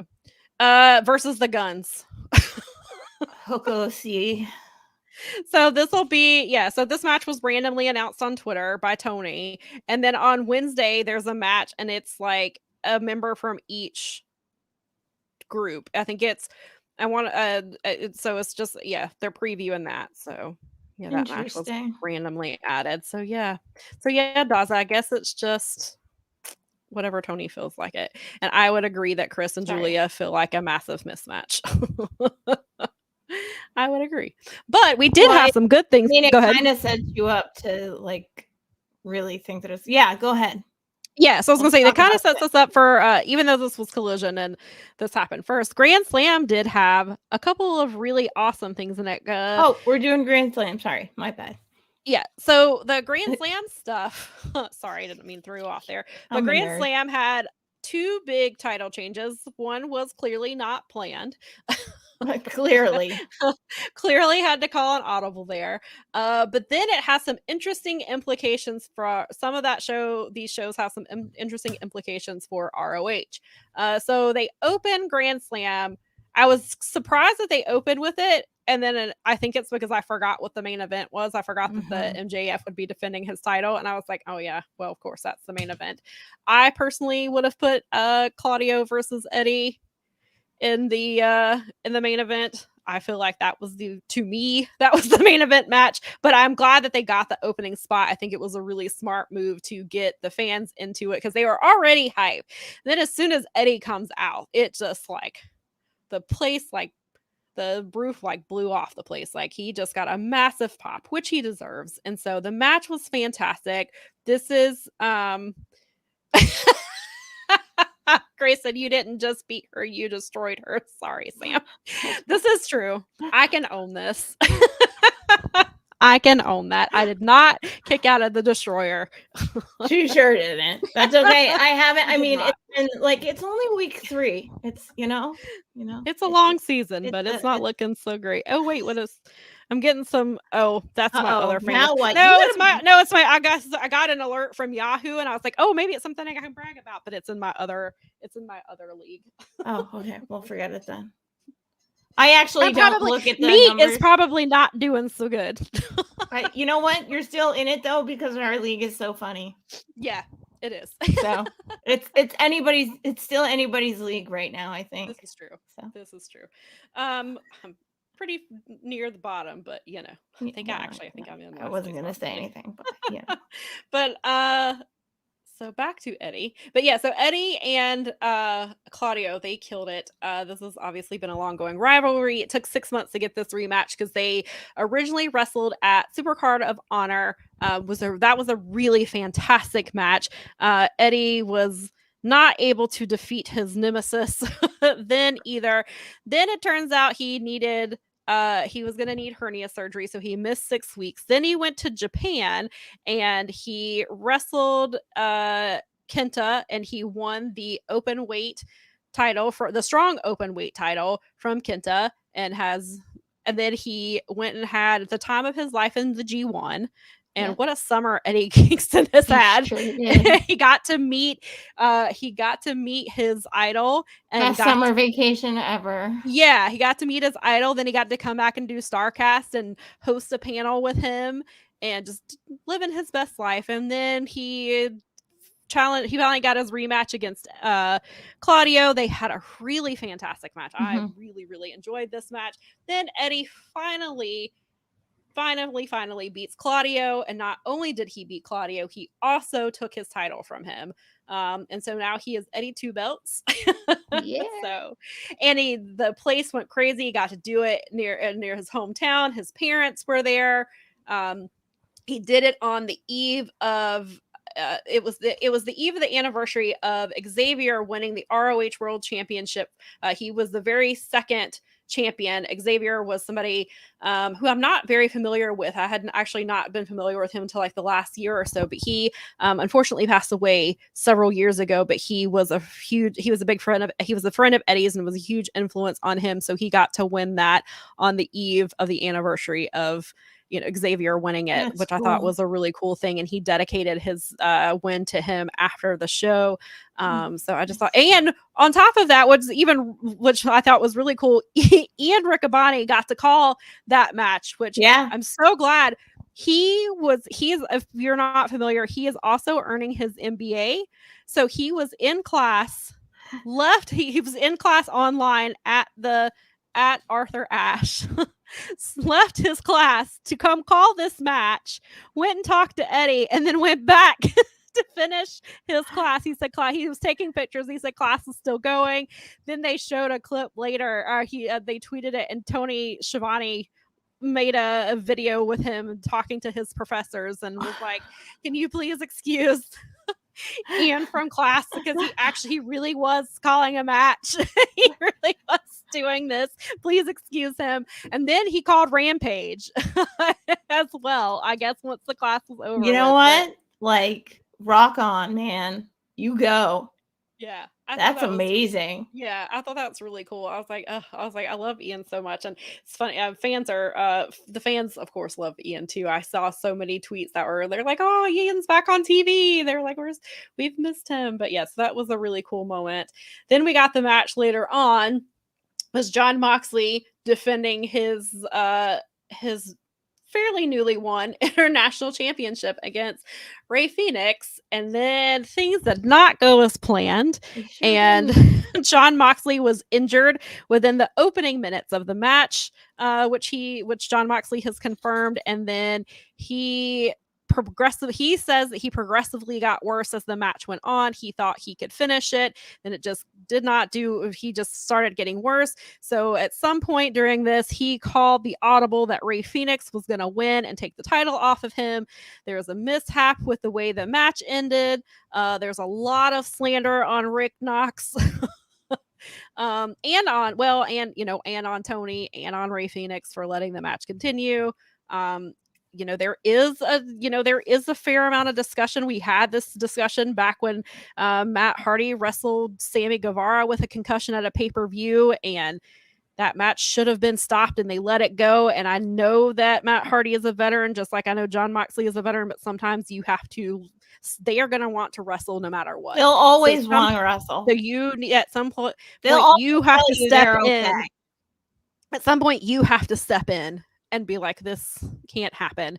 The match needs to stop. And so I would say that some of this anger is justified because you have to protect your people. And Jon Moxley you have to protect anybody, but Jon Moxley is somebody that they have relied on so much, and he has given so much to this company that you need to look out for him as well. And sometimes Jon Moxley is going to want to wrestle no matter what. And sometimes you have to step blood in. Spraying out of it. Yeah, right. And so I think a leg and be like, I can still go. Right, exactly. And sometimes you just have to be like, no, you can't. We have to just do what we have to do. This is a live show. Sometimes you have to just, it would have sucked for the fans and attendance that match was called right at the beginning, but you don't want somebody wrestling. Brain injury is brain injury. And once it happens and once it's clearly been, and no matter how you identify the concussion, which there was some pushback on it being identified as a minor concussion, because as we know, or a mild, and then also a mild concussion. A brain injury is a brain injury. CTE is a thing. It's bad. If you hit your head, if you go unconscious, it's all bad. Like, yes. I literally have neurologists, folks. I have many of them, many different ones, many different kinds. Like oncologists, epileptologists, like you name it. I've had the cadre, and they all agree that don't bang your head, don't go unconscious. Like, it's not good for us. It isn't. Yes. And that's it. And that's, like I said this earlier in the Discord, this is why I kind of felt one of the two big reasons I fell away from NFL was they were trying to tell me that traumatic brain injury wasn't happening as a result of the game. That's like a blatant lie. Give the athletes the agency to know that they are risking their their neurological health, and don't sit here and tell me and them that that's not the truth. They will still make the decision to make millions of dollars and crash into each other. Right. But let them, like, don't lie about it. Right. Well, and then you're on this same show where we're promoting neck health, which is also very important. You gotta part of your spine. Brain health is also important, and you have to. And it would have sucked if the match had to start, but most people are understanding, and you're gonna want to protect, especially AEW fans. I feel like, I mean, I'm sure you're gonna have your people who fuss and, well, the wrestler knows best. So generally, of course, I'm not going to disagree that they don't know their own bodies. However, sometimes you have to step in for them, and especially in a guy like Jon Moxley who wants to put on for the show. He wants to put on for the fans. He wants to compete. He wants to finish his matches, and like, I commend him for that. But your brain health is extremely important, and you can't you can't jeopardize that. And I do commend him for calling the audible and having Rey Fenix win, but I think they should have done it sooner. And I get his argument of, like, he didn't want to end it on a DDT or whatever. Well, he wanted it to look good. He wanted I get it, but he didn't feel right about just having him win on a DDT or something silly like that. So they did a bunch of things, and it's like, call the whatever in the match faster. But then I think that there was a communication issue between Rick Knox and this. Like, clearly there was a communication issue, or Rick Knox wasn't like on the ball about it or whatever. I don't know. Do I think like the whole thing, I guess, is that you're supposed to call it as it lies, as it were, because it doesn't matter. So he should have counted no matter what. He shouldn't have not counted. And so but also like the Twitter hate stuff is never okay with me, no matter what. No. That's been. I mean, if you have an opinion, and if you're a pundit, or if you're like one of the people out there like us who are creating content, and you think Rick Knox should be fired, or you don't think that Rick Knox should like be allowed to do this, or it's because he's the Bucks' friends and everything, that's fine. But that doesn't mean that you should be like lashing out at Rick Knox, the human being. Well, there are a lot of people who made mistakes there. Like Tony should have stepped in. He's the boss. Well, Doc Samson is the Doc should have stepped. There's a lot of should be the be all end all of calling anything. Yeah. He's the and even more than, I would say, in that situation, even more than Rick Knox, Doc Samson should have been the one. More than Rick Knox, more than Tony, probably. It's the doctor, he should have called, and he should have called it and not listened to whatever. I mean, if John Moxley was like, "No, I can still go," I'd be like, I don't care. But I've seen him do this because he did it. He did the exact same thing with Kenny Omega when Kenny hit his head. Yes. When he fell on his head, on his neck, on the apron right there, and you could tell that he was like, no, I'm fine. And Doc was like, okay.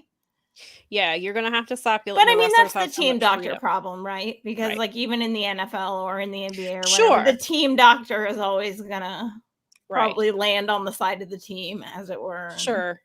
That's unfortunate. Yeah, I think that I just hope Mox. I would hope they maybe need to review how they handle situations like that, and maybe have a refresher course, or I mean that happened at Forbidden Door. I mean, it happened. Right. Maybe you update your procedures and your protocol to be like, okay, if this happens, then this needs to happen.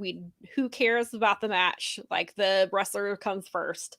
You can't allow these things, because I mean, and it even goes back to the argument from that match several years ago where Alex Reynolds was clearly knocked out, laying in the ring. This was back during the COVID era, and he was clearly knocked out. And they continued the match. It was like a multi-person match. I think it was like an 8-man or something like that. And they like had to drag Alex Reynolds to the side of the ring, and the match should have been stopped, and it was a mess, and they rightfully got a ton of backlash for it, which they should have. And then we've seen, like I said, we saw the Matt Hardy having and Rebby was super pissed at Tony. Like, I think she called him and had some words for him, and which rightfully so. So this is something, I mean, of course it's not something that happens all the time, but it happens enough that maybe they need to readdress their protocols and make sure that they are protecting the wrestler's health above all else, because that's truly all that matters. I don't care about a match at that point. Like, I just care about the wrestler. And this is the whole thing about bringing in unprotected chair shots. I cannot stand them, because CTE is a real thing. Brain trauma is a real thing. Please protect your brains. It's not entertaining to me knowing that it doesn't entertain me to see an unprotected chair shot, knowing that it is going to cause some sort of damage, and then maybe in 10 or 15 years or 20 years down the road, they're going to start having some neurological issues, and that is not for my entertainment. That does not entertain me to see those things.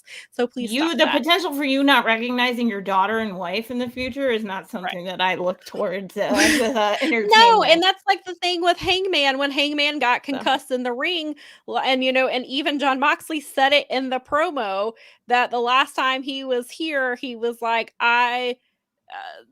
whatever it was he said, and he was like, and you couldn't recognize your own child. Like, nobody wants that. I want John Moxley to recognize his wife and child. Please stop the match. For many, many, many years to come. Right. He won't be wrestling forever. I mean, maybe he will. Maybe he'll be. He will wrestle for. I'm sure he will wrestle for a long time. However, unless Renee gets that job. He always talks about how he wants Renee to get like the big daytime gig so that he can be the trophy husband. Sweet. That'd be awesome. I would watch that. I don't know Be that the first time. It would be the first time I would watch daytime television for real in a long time. Same. Because I just love Renee. Everything. Best. Every week she's got a great outfit. She just so much. She's really helped the backstage crew so much. They try to break her all the time and all make her laugh, and she just sometimes she just can't help it and she breaks, and then sometimes she's just, you can see her like, I'm gonna kill them when this gets done. Oh yeah. But she's so good at it and she's so much fun, and I love her. So yes, I also would watch daytime Renee Paquette. Hell yeah.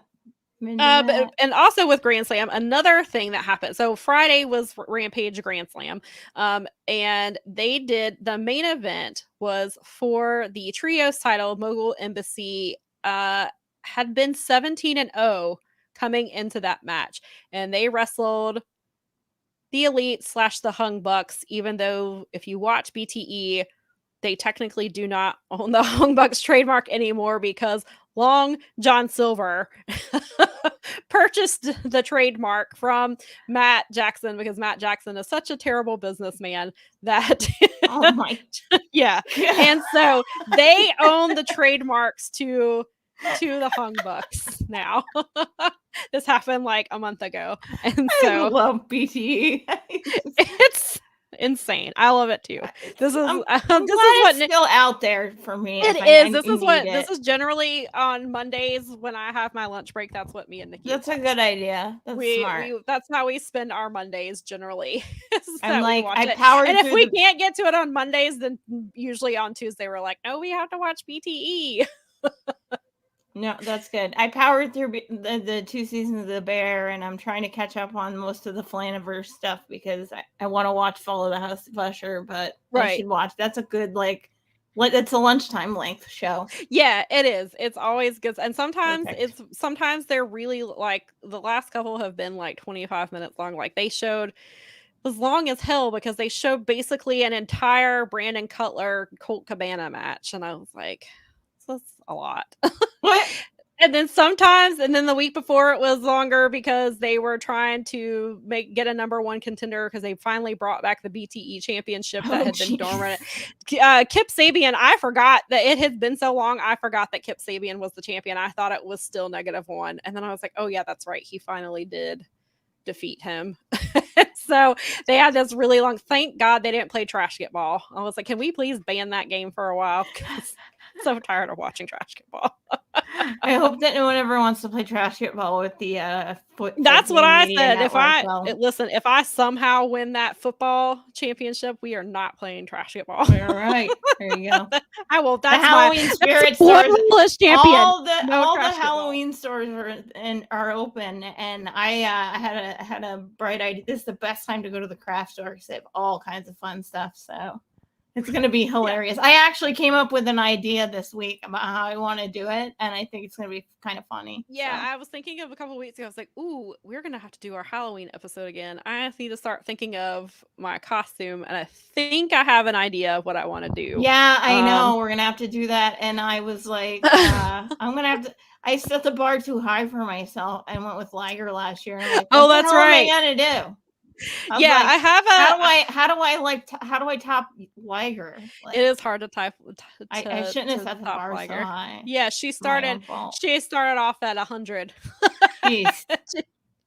It's so funny too. It was because I had an idea like that just hit me, and I was determined to make it happen. Yeah, I think I'm pretty sure I know what I'm gonna do. I need to start. I was thinking about that earlier today. I was like, I'm gonna have to start looking for costume things because we're gonna. And that was funny because I was starting to pull out fall decorations, and I found the decorations that I had hung last year for the Halloween episode, and I was like, yay, I know where it is. And so we'll have to do. I think we have to bring back the Halloween Horror Story. That was fun. That was fun. We'll have to get some people to pop in, and we'll just have to change the wrestlers involved this time, make some fresh wrestlers. But yeah, last year that was a lot of fun. You didn't see our Halloween episode last year. I gave them prompts and a set of wrestlers, and they had to make a horror story out of it. And it was a lot of fun. So I think we'll have to bring that back. That was a lot of fun. We ended up So- writing a lot of cool stuff. Yeah, so you guys will have to, and Mel and I we both dressed up. We had Halloween decorations. It was a lot of fun. So we'll definitely be doing that again this year. But Halloween back to is like one of my favorite holidays of all time. Yes, it's fun. So we will circle back to the wrestling now. And we will talk about the Hung Bucks. So the Elite wrestled. So the Elite Hung Bucks, which is the Young Bucks and Adam Page, wrestled for the ROH 6-man, which is, yes, they are trios titles, but in ROH they are the 6-man. Instead of the trios. But yeah, so Mogul Embassy has been defending that title. They are one of the few champions that actually defend their title on ROH television besides Athena. They defend their title back and forth between AEW and ROH, and they've been killing it. So it's Brian Cage and Gates of Agony. And Gates of Agony have been doing some stuff by themselves too, just the tag team, and I really enjoy them. I think they were really good, and of course Brian Cage is really great with them, and then there's Swerve and Prince Nana, and that whole group is a lot of fun to watch. But I was somewhat surprised that the Hung Bucks did win that match, just because Mogul Embassy has been on a tear.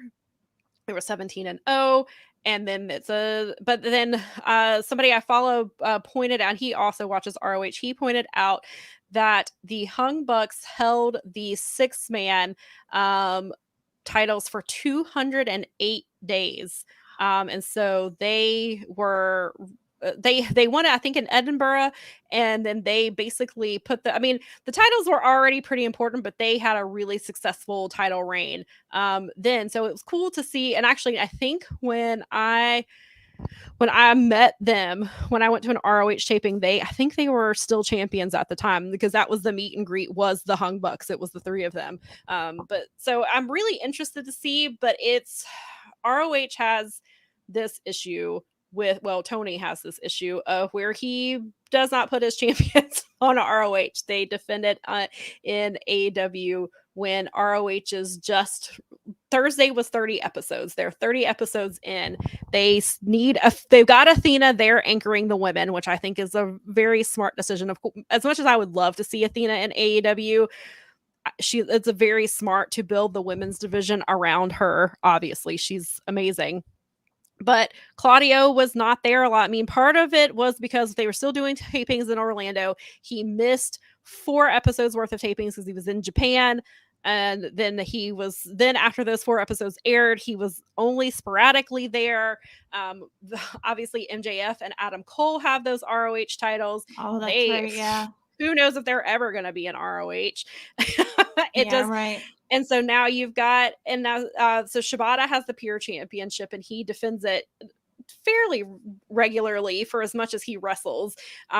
He just defended it against Nick Wayne last week. Nice. But it's just, I don't know what they're doing. They've got 3 of their titles are on people who are mostly in AEW.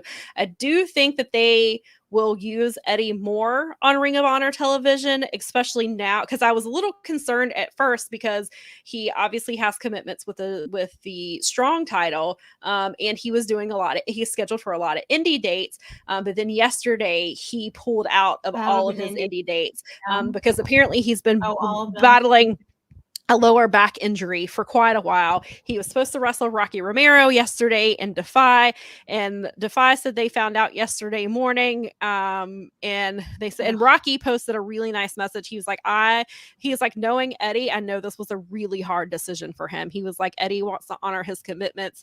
I know it's serious when he's, when he pulls out.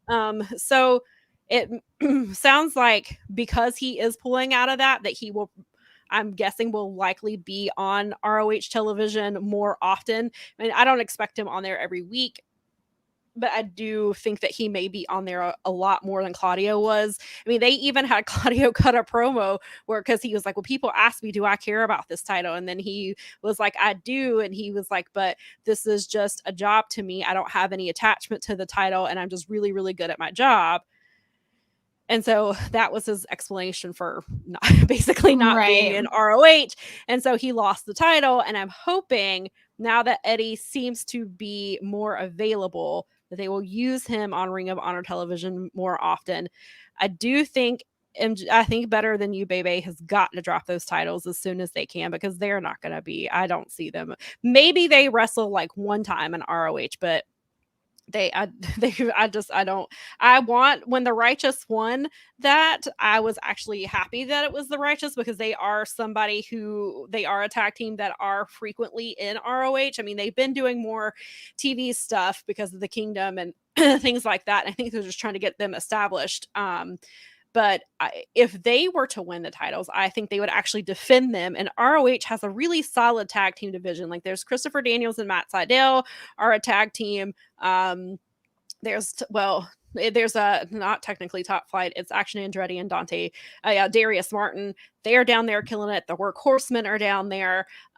They've got the Infantry, which is Carly Bravo and Sean Dean. They've got really solid tag teams, and I think they could build a really good division if they have champions who defend them on a regular basis. Right. And so I think they've got to get those titles off of them. So I don't know what they're doing with why they made the decision to put those titles on the Hung Bucks. Are they I don't know how often they're going to be on I fear that they're not going to be in ROH, but they did carry ROH for a really long time when ROH was still owned by Sinclair.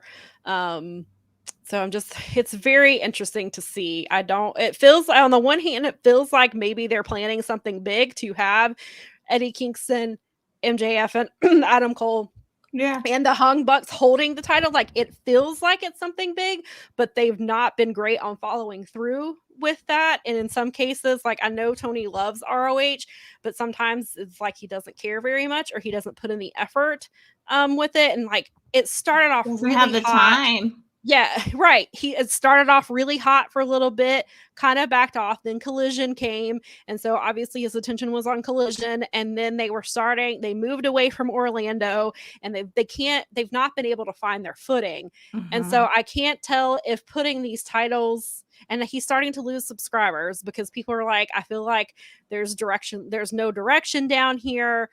Feels like I'm just watching Dark. Feels like I'm just watching a lot of indie wrestlers, and nothing has any other than Athena. Like, there's nothing really going on, and Athena's and there's no motivation to buy. Why should I buy ROH television when 2/3 of the belts are defended on AEW television and I don't have to pay for it? Right, exactly. And so I understand a lot. Yes, I don't see that as, like, if you're trying to get the belts over to get people to sign up for ROH, it's not working, because you're giving it to the wrong people. You're giving it to your champion. Like, you're right. Like, I do think Eddie makes sense. I think the reason Eddie makes sense is because they don't have any AEW titles to put on him. Right. But they could, if they book it correctly, they could build ROH around and let Eddie be an anchor for ROH, but Eddie has to defend his title down there. He's got to be on there. If he's not defending his matches, he's got to do with like Athena, and he's cutting he's at least appearing, doing backstage segments or something, or he's, watching, like, Samoa Joe is back and forth, but right now, because he's been in the story with MJF, he's not been in ROH, and they're doing those damn tournaments to find him opponents, and then he was in a tournament, and so they've got, it's just there. So I can't tell if something big is happening and he's gonna start putting more focus on ROH, or if this is just another, look at the amount of talent that has these titles. Like, they've got them on some of the very best talent there is, but then they're not gonna work Wednesday, Thursday, Friday, it's Wednesday for after hours, Thursday, Saturday necessary. Right. And so if you're gonna have, so I don't know if they're a thing like, okay, well, now that Collision's kind of wide open, Eddie can do, because Samoa Joe was doing a little bit of both. Like, he was filming some ROH stuff, and then he'd wrestle on Collision. Like, so they could do that well. And I know with Eddie now, they're gonna have to be careful, because it sounds like he's having some back issues. Maybe they do have Eddie maybe they do bring him in for ROH tapings and have him, do some That stuff seems there. smarter anyway. I mean, he can be off AEW television and come back anytime and be like hot. It's not gonna like Eddie's not gonna lose anything not being on AEW. I mean, he's gonna lose the money for the for the whatever those things are. But if he's doing main events in ROH, then he'll be fine. Yeah. And I think, and then they could build ROH. I mean, building ROH around Eddie Kingston and Athena sounds really like a smart decision. Like a great that sounds idea. like a smart business decision to me. That will make me want to, like, I mean, I do watch every week because I cover it and I enjoy a lot of it, but I do understand a lot of the concerns that are there. And the problems are easily fixable. It's just somebody has to take the effort and the time to fix it and then continue with it. Like, you can't just solve it by slapping titles on Eddie Kingston, the Hung Bucks, and MJF and Adam Cole, and then be like, okay, the problems are fixed. No, they have to compete for their titles. They have to go to ROH. They have to be on ROH television. They have to build feuds. They have to build storylines. They've got to elevate these other wrestlers like MJF and Adam Cole. And I understand why they're on TV, but if they're going to have those titles, like, they could do so much for that tag team division if they were actually in there competing with people like the Workhorsemen, the Infantry, Matt Sydal and Christopher Daniels. Like, those are really great matches that they could be having. And if they're not going to do that, then they need to put those titles on the Righteous and let the Righteous go down there and build. And then, like, and I even thought maybe Kyle O'Reilly is still a question. We don't know when he's going to return. I feel like this Kingdom story is going to lead to his eventual return. But, like, you could even have Kyle O'Reilly and Roderick Strong take those titles from them. But then, that's a good idea.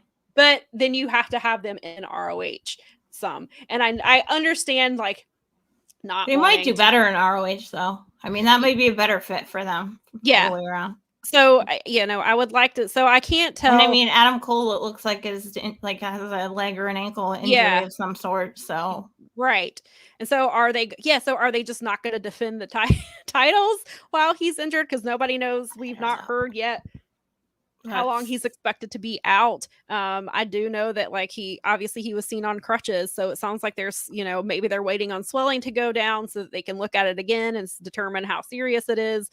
But yeah, like, what are they going to do with those titles if Adam, like, did they make this match know it? Well, no, Adam was hurt at the end of Dynamite and before taping, so no, I guess that wouldn't make sense. He was hurt in the main event because he jumped off. I knew as soon as he landed, I was like, he's hurt. He's hurt. Look at the way he landed on that ankle. Probably.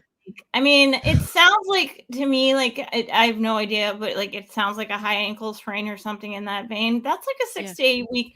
If it's something like that, you're talking 6 to 8 weeks minimum. Like, yes. So then so what are you going to do with MJF and those titles for 6 weeks when they're not on, and they've already not been on ROH television since before All In? Because unless you're gonna have him and Roddy like on TV feuding over Adam Cole when he comes back, like, yeah, but what are they gonna do with the title? Like, they're not, and it was like, even because last Sunday when MJF was making he was taking batting practice with the Mets, and he was like helping to promote Grand Slam. He had his world championship. He didn't have his tag team title. It was nowhere around. It was he was not promoting the fact the ROH that titles on the ROH wrestlers. Sorry. So if you're not gonna if you're like, obviously you're gonna promote the world title, sure. Clearly. But you're a double champion. Put it around your waist or something. Like, or carry it.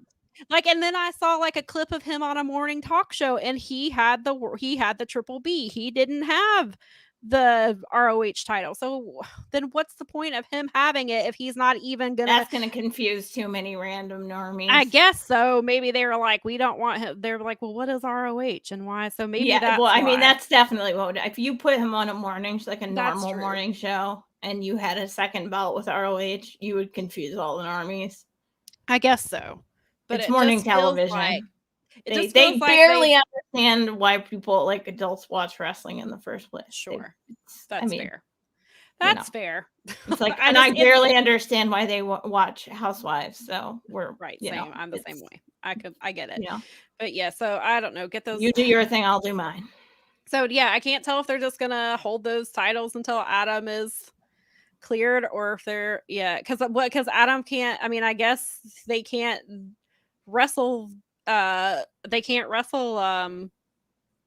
Uh, uh, Vincent and Dutch Maybe because they he's could hurt. do it New Japan style, make them vacate it. They could be pissed off. That could like lead to helping their breakup a little bit. Maybe, yeah, maybe they do that. I'm just thinking out loud. Like, yeah, no, I know what you're saying because I'm kind of doing the same thing because I don't know what they do with that unless they just have them and they just don't defend them for 6 or 8 then he weeks could and then because that could piss then Adam. maybe they'll have that then could maybe you have the tag Dan. team.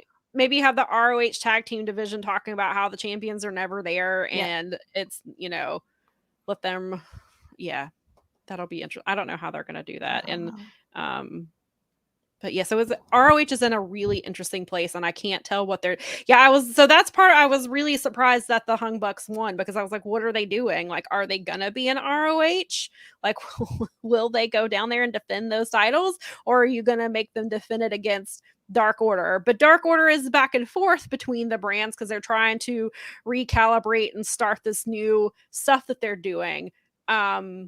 But then why not put the titles on them then? Like, why didn't Mogul Embassy drop the titles to Dark Order when Dark Order is back and forth between ROH and AEW?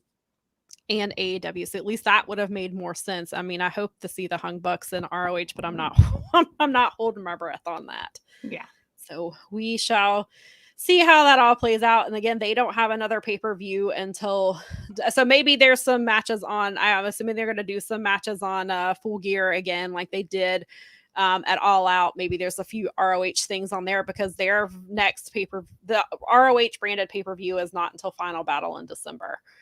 And they're supposedly doing an AEW pay-per-view on December 29th. So I don't know what is happening. Taza said MJF defends it 2-on-1 successfully for weeks, and when Cole comes back, they lose on the first match as a team, causing friction. Ooh, that could be fun. Okay, I'm into that. I could see that, Daza. I like that. I like that too. At least it shows some type of like they care. Yeah, no, I like it. I like that, Daza. That's a solid idea. Yes, I'm sure there'll be some tournament probably. I'm sure. Okay, so is there anything you want to add about Grand Slam? I'm good. I'm all good. Okay, we get to the one thing I do want to talk the final thing I want to talk about here is the new all-women's Japanese wrestling promotion that is based here in the U.S. So like at the end of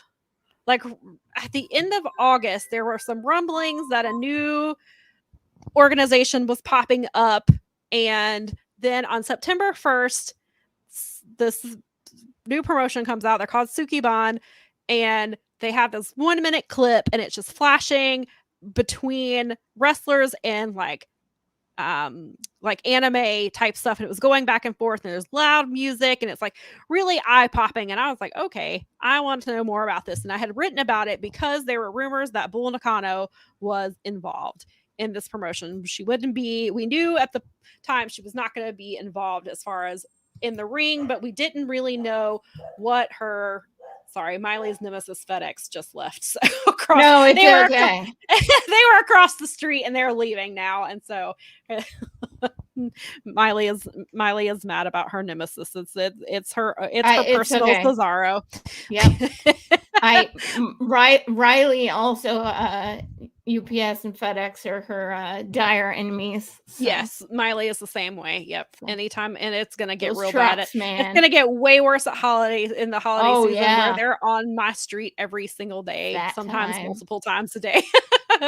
But so yeah, with Sukeban, so we didn't know a whole lot, and then they kept releasing like little clips about the factions. There's 4 factions, and so we learn a little bit about the wrestlers, and they did a lot of really cool stuff to kind of hype it up.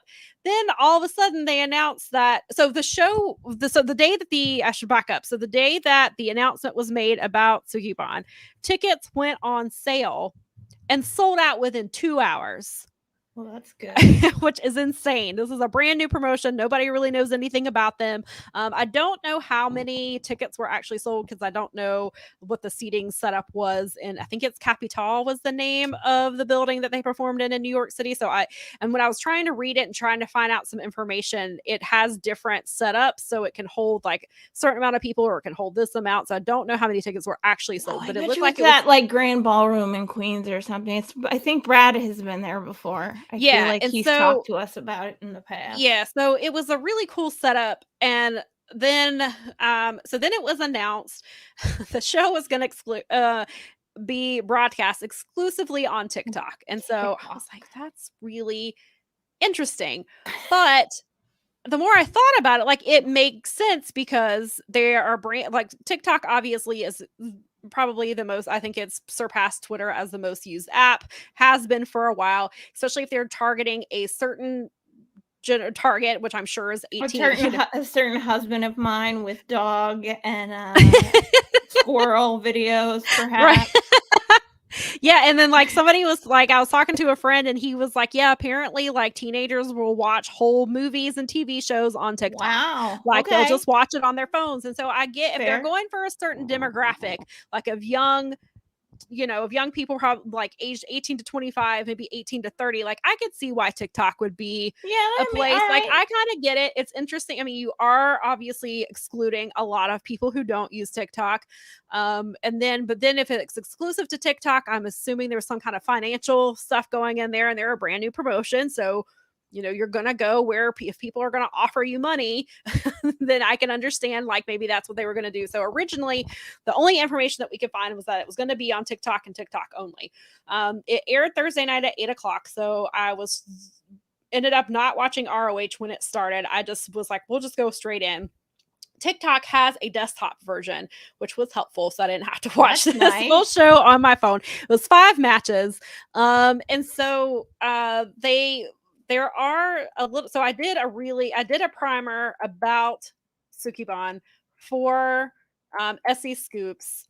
And which, like I told you, I think I mentioned that I Googled it when I saw it in our notes because I know I've heard Fumi and Jim talk about it already a little bit. But I was like, oh, I'm going to Google this. And your SE Scoops was the first article that popped up. So yeah, so exactly. My editor from now on, because she knows how to do it.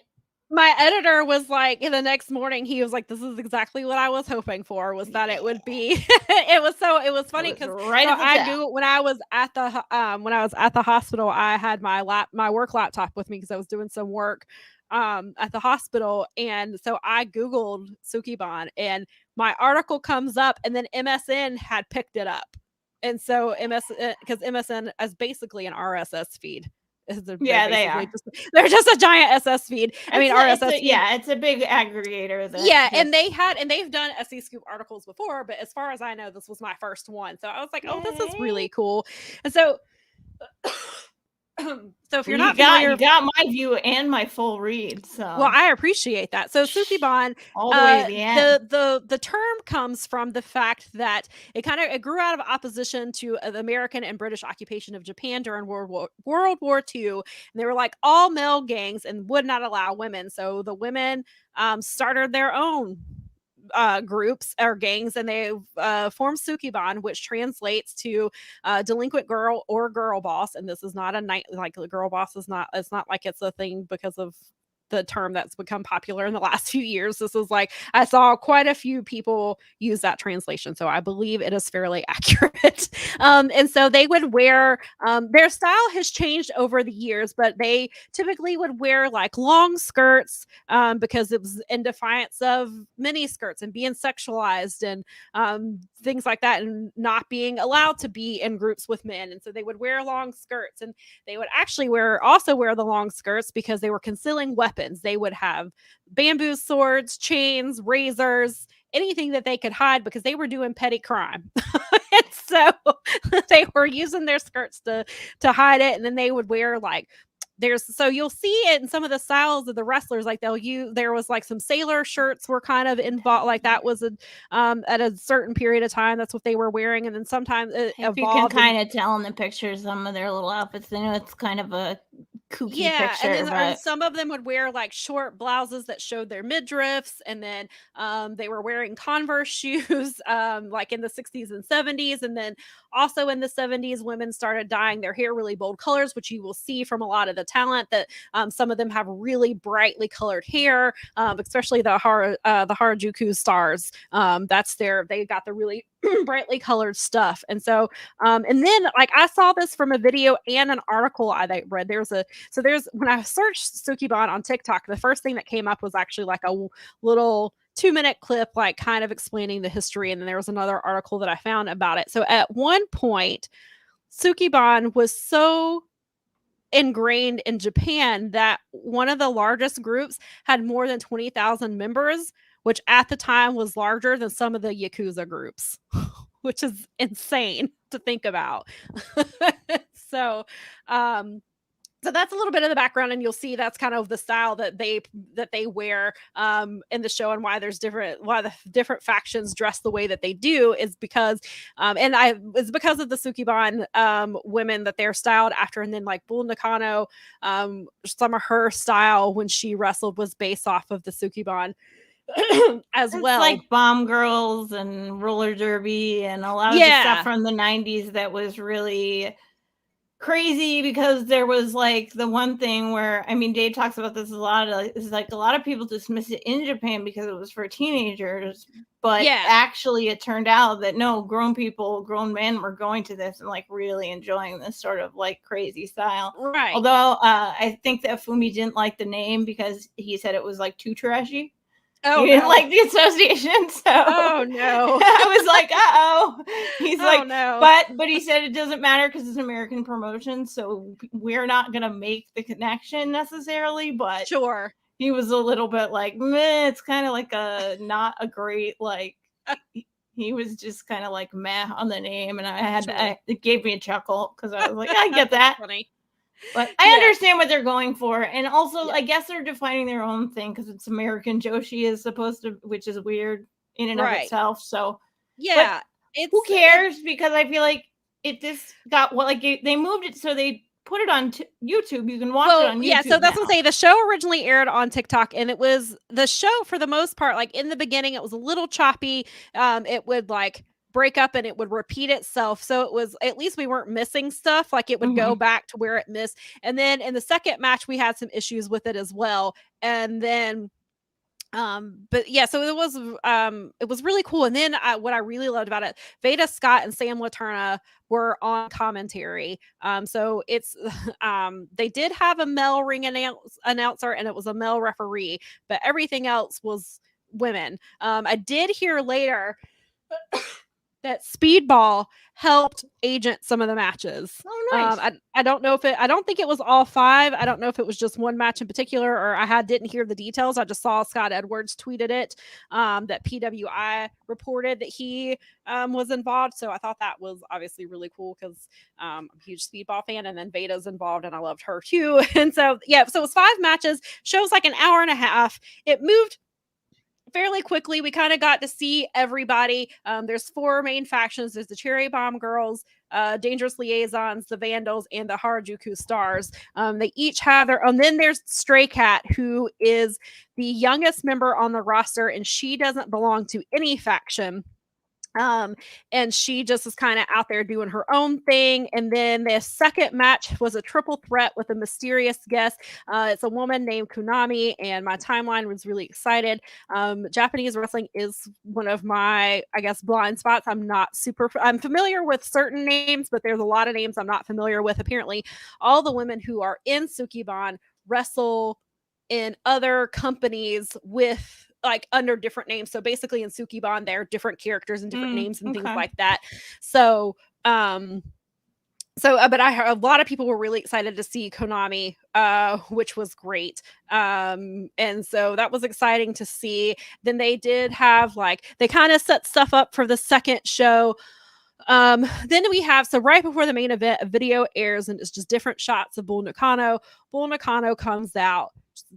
She's got full makeup on, and she's carrying this giant women's title with her because the main event was a title eliminator match to crown the first champion, and it was revealed that she is the commissioner of Sukeban. Okay. So that's really cool. Yeah. So she was out there and she was talking about how she was excited to be back in the US, and she had the belt, and so she came out, and then after the match they got some of the factions kind of got into it, so she came out and made the match for the next show, which they didn't originally announce, but apparently, again, Scott Edwards is a really great follow for this type of stuff. He said that Konami tweeted on her personal account that the next show is that she would be on the next show in December in Miami. So apparently that's going to be the next show. There's not been an official announcement yet, but that's what we are being told. There you go. Yeah, we so still have his and name. also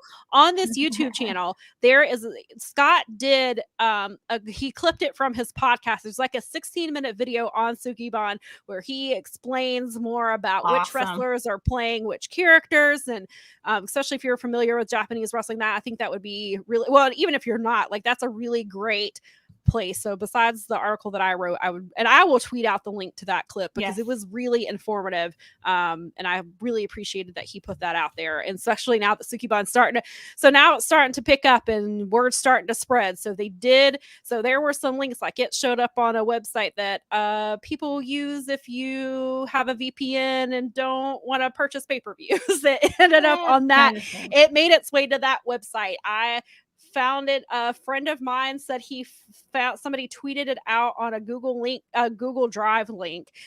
So people were trying to get to it. So then finally yesterday they did put it up on the Sukeban YouTube page, so that you can now watch the show in full there.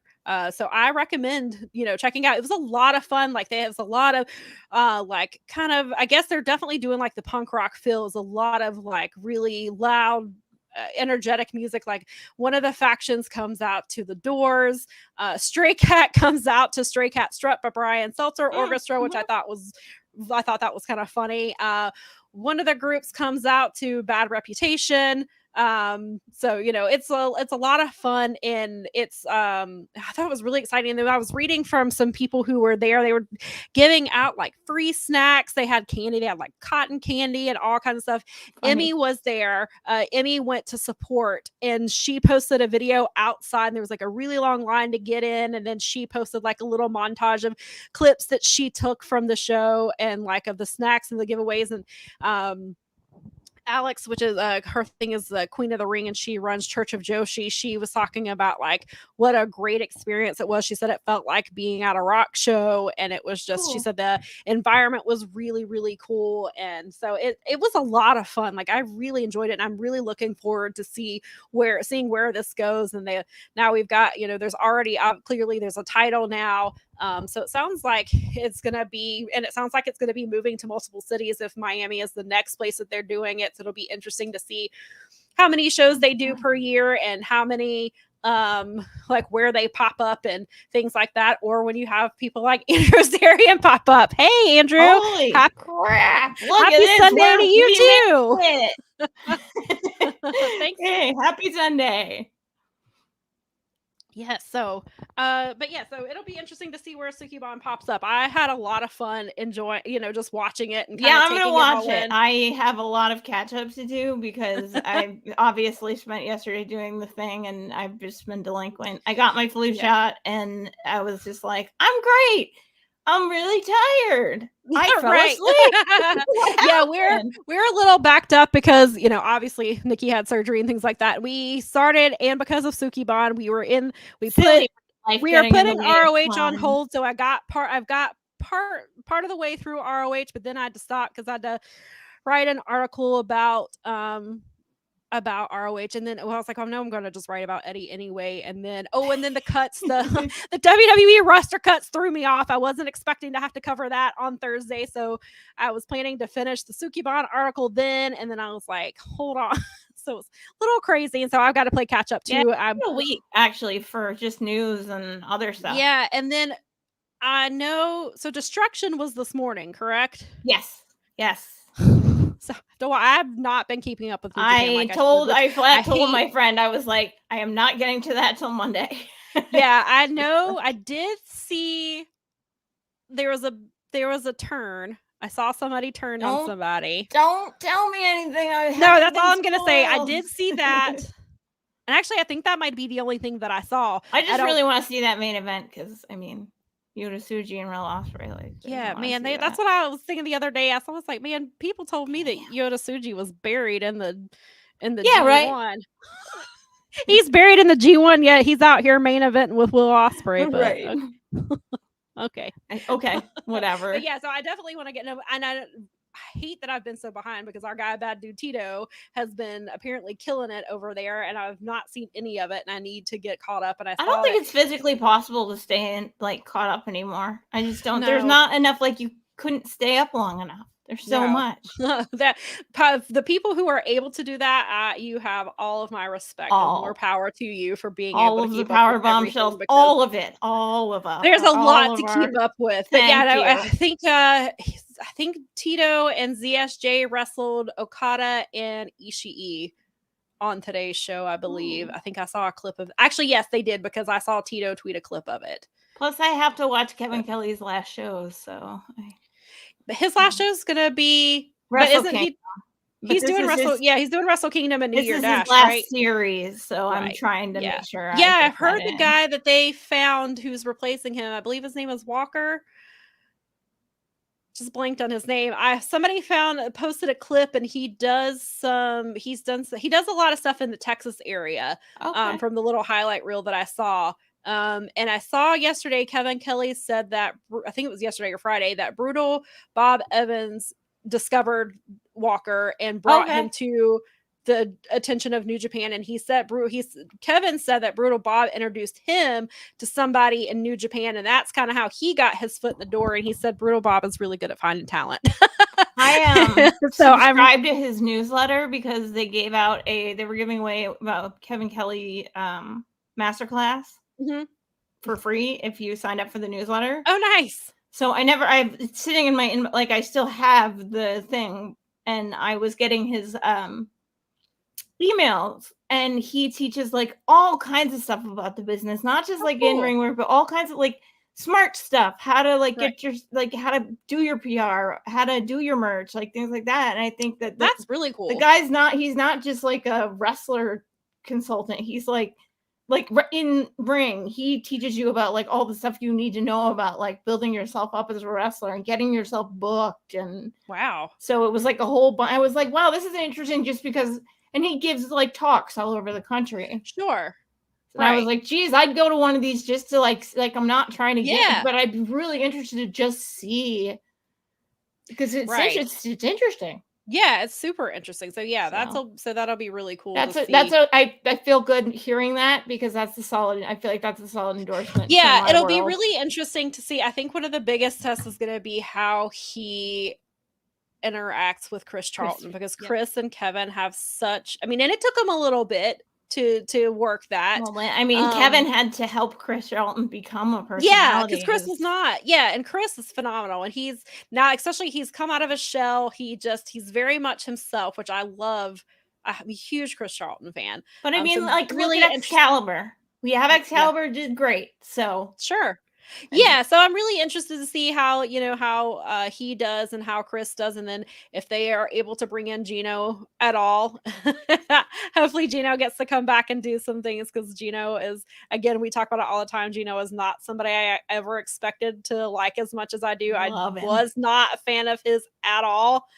And then he grew on me, and now I miss him. I miss him too. I'm like, where is Gino? It does give me great pleasure that they still make all kinds of fun call out jokes to him and stuff, because it's thank you, I need that in my life. Yeah. same. So it's definitely gonna be a lot different next year, hearing somebody new and not Kevin Kelly on New Japan. And definitely. So it's going to be a bit of an adjustment, I think, for sure. We'll be all right.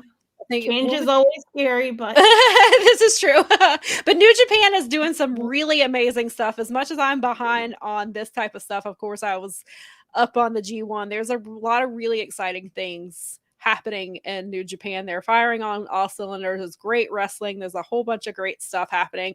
We're in Wrestle Kingdom season. Yep. There's good stuff there. And we will have Kevin Kelly through, I believe New Year Dash is where he said he will be. Yeah, I think you're right there. I think that's correct. And so I'm very glad that we will at least have him through those moments. But yeah, so it'll be interesting. But yeah, so Sukeban, definitely go check that out. Daza says, speaking of Joshi, the Stardom 5-star Grand Prix has been incredible. I've hearing some good things. I'm glad that's well. Somebody else said that Sukeban posted it on YouTube, Sukeban World. Yes. And that Daza says Konami is awesome. Yeah, I was really impressed with that. I was like, now I understand why she got the react, because Veda and Sam Laterna's reaction was really big for her. And then I saw it in my timeline and I was like, I understand now. And so nice. I'm excited to learn about more Joshi wrestling, because that's one of the things I don't have time for is, I'm not somebody who watches Stardom. I know that I should. And so I'm glad to at least have a little taste of, Joshi wrestling in general in this form. So it'll be interesting to see. But yeah, so there's a lot that happened this week. But a lot of wrestling, folks. Yeah. So I believe that we covered all of the things we were going to cover today. Next week, we will be back for the pre-show to get you prepared for Wrestle Dream. We still have 5 hours worth of shows next week, so I would not be surprised if another match or two gets added. I would assume there's some sort of a 0 hour beforehand. Maybe that's where we get Willow. I don't know. Yeah, I guess we'll see if anyone's doing anything on the network. So keep it here. Yes. Make sure that you're tuned in and subscribed and smash the like buttons and the comments and all of the things, because then you'll know. And it will super duper help us, because it really just goes back to everyone here making all this great content that you guys are checking out. Absolutely. And Daza says, if anyone wants to try a good film at the cinema, may I recommend Dumb Money? Great film on the little guys taking on the rich Wall Street investors. Ooh, that sounds intriguing. Thank you for the recommendation, Daza. Awesome. Appreciate that. I've been going through, we watched Wolf of Wall Street, and I'm almost done with The Big Short, because they were finally back available on something that I subscribe to. So. Oh, and also, I guess I should say, because, we still have a week. I still have a little bit longer, but I will probably this week be watching Can't Buy Me Love. Ooh, so that I can get prepared. The 5th of October is coming. Sam will be on the Mike and JD show. I have not made the playlist, but I've been thinking about songs, and I'm like, do I want to include this or should I include that instead? And just because I like it, I don't know that JD will. And then I was like, yeah, but you can't think of it like that. No, and part of it though is if he is playing this for students, there's probably some songs that probably should not get included. Agreed. Probably should not put. Although it is JD, so This is true. So then I was like, we could go some old school Johnny Cash and put like A Boy Named Sue. Probably, I don't know how that would play out in front of students. And then I was like, we're gonna put because Mike mentioned Dixie Chicks. I do have they're the Chicks now. Have to put them on there. I was like, guess can't put Goodbye Earl on there because the song's about probably should put Sin Wagon on there. I was like, if he's playing this in front of the students, might have to change my. So I've been going back and forth about I know for sure 2 songs that will be on there. Just got to figure out where to put them. And then it's funny because the videos that I told him that I'm making him watch, Nikki and I, because CMT shows 90s country music videos on Wednesdays and Fridays. So we set it up to record to go back and watch. Those 2 videos were on the 2 hours we watched the other day. They did them out of order. They did the second one first and then the first one the following week.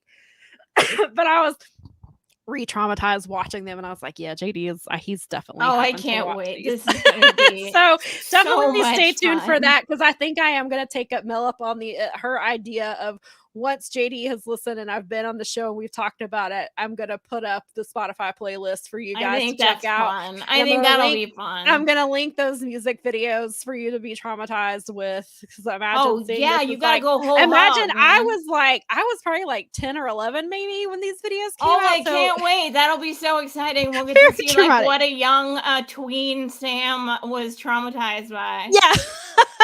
Yay. Country music videos. Now I was traumatized why I'm like I am. So definitely we'll talk about that more again next week, but I'm sure we've got a lot covering with Wrestle Dream, so I wanted to mention that real quick. Awesome. that is coming up, and hopefully I'm getting to that this week. I got to get to Destruction at some point too, but yes. So we will be here at our regular time next Saturday at 1 p.m. Eastern with a pre show, and we hope that you have a good week. We do hope that. Let me do this. Have a great week.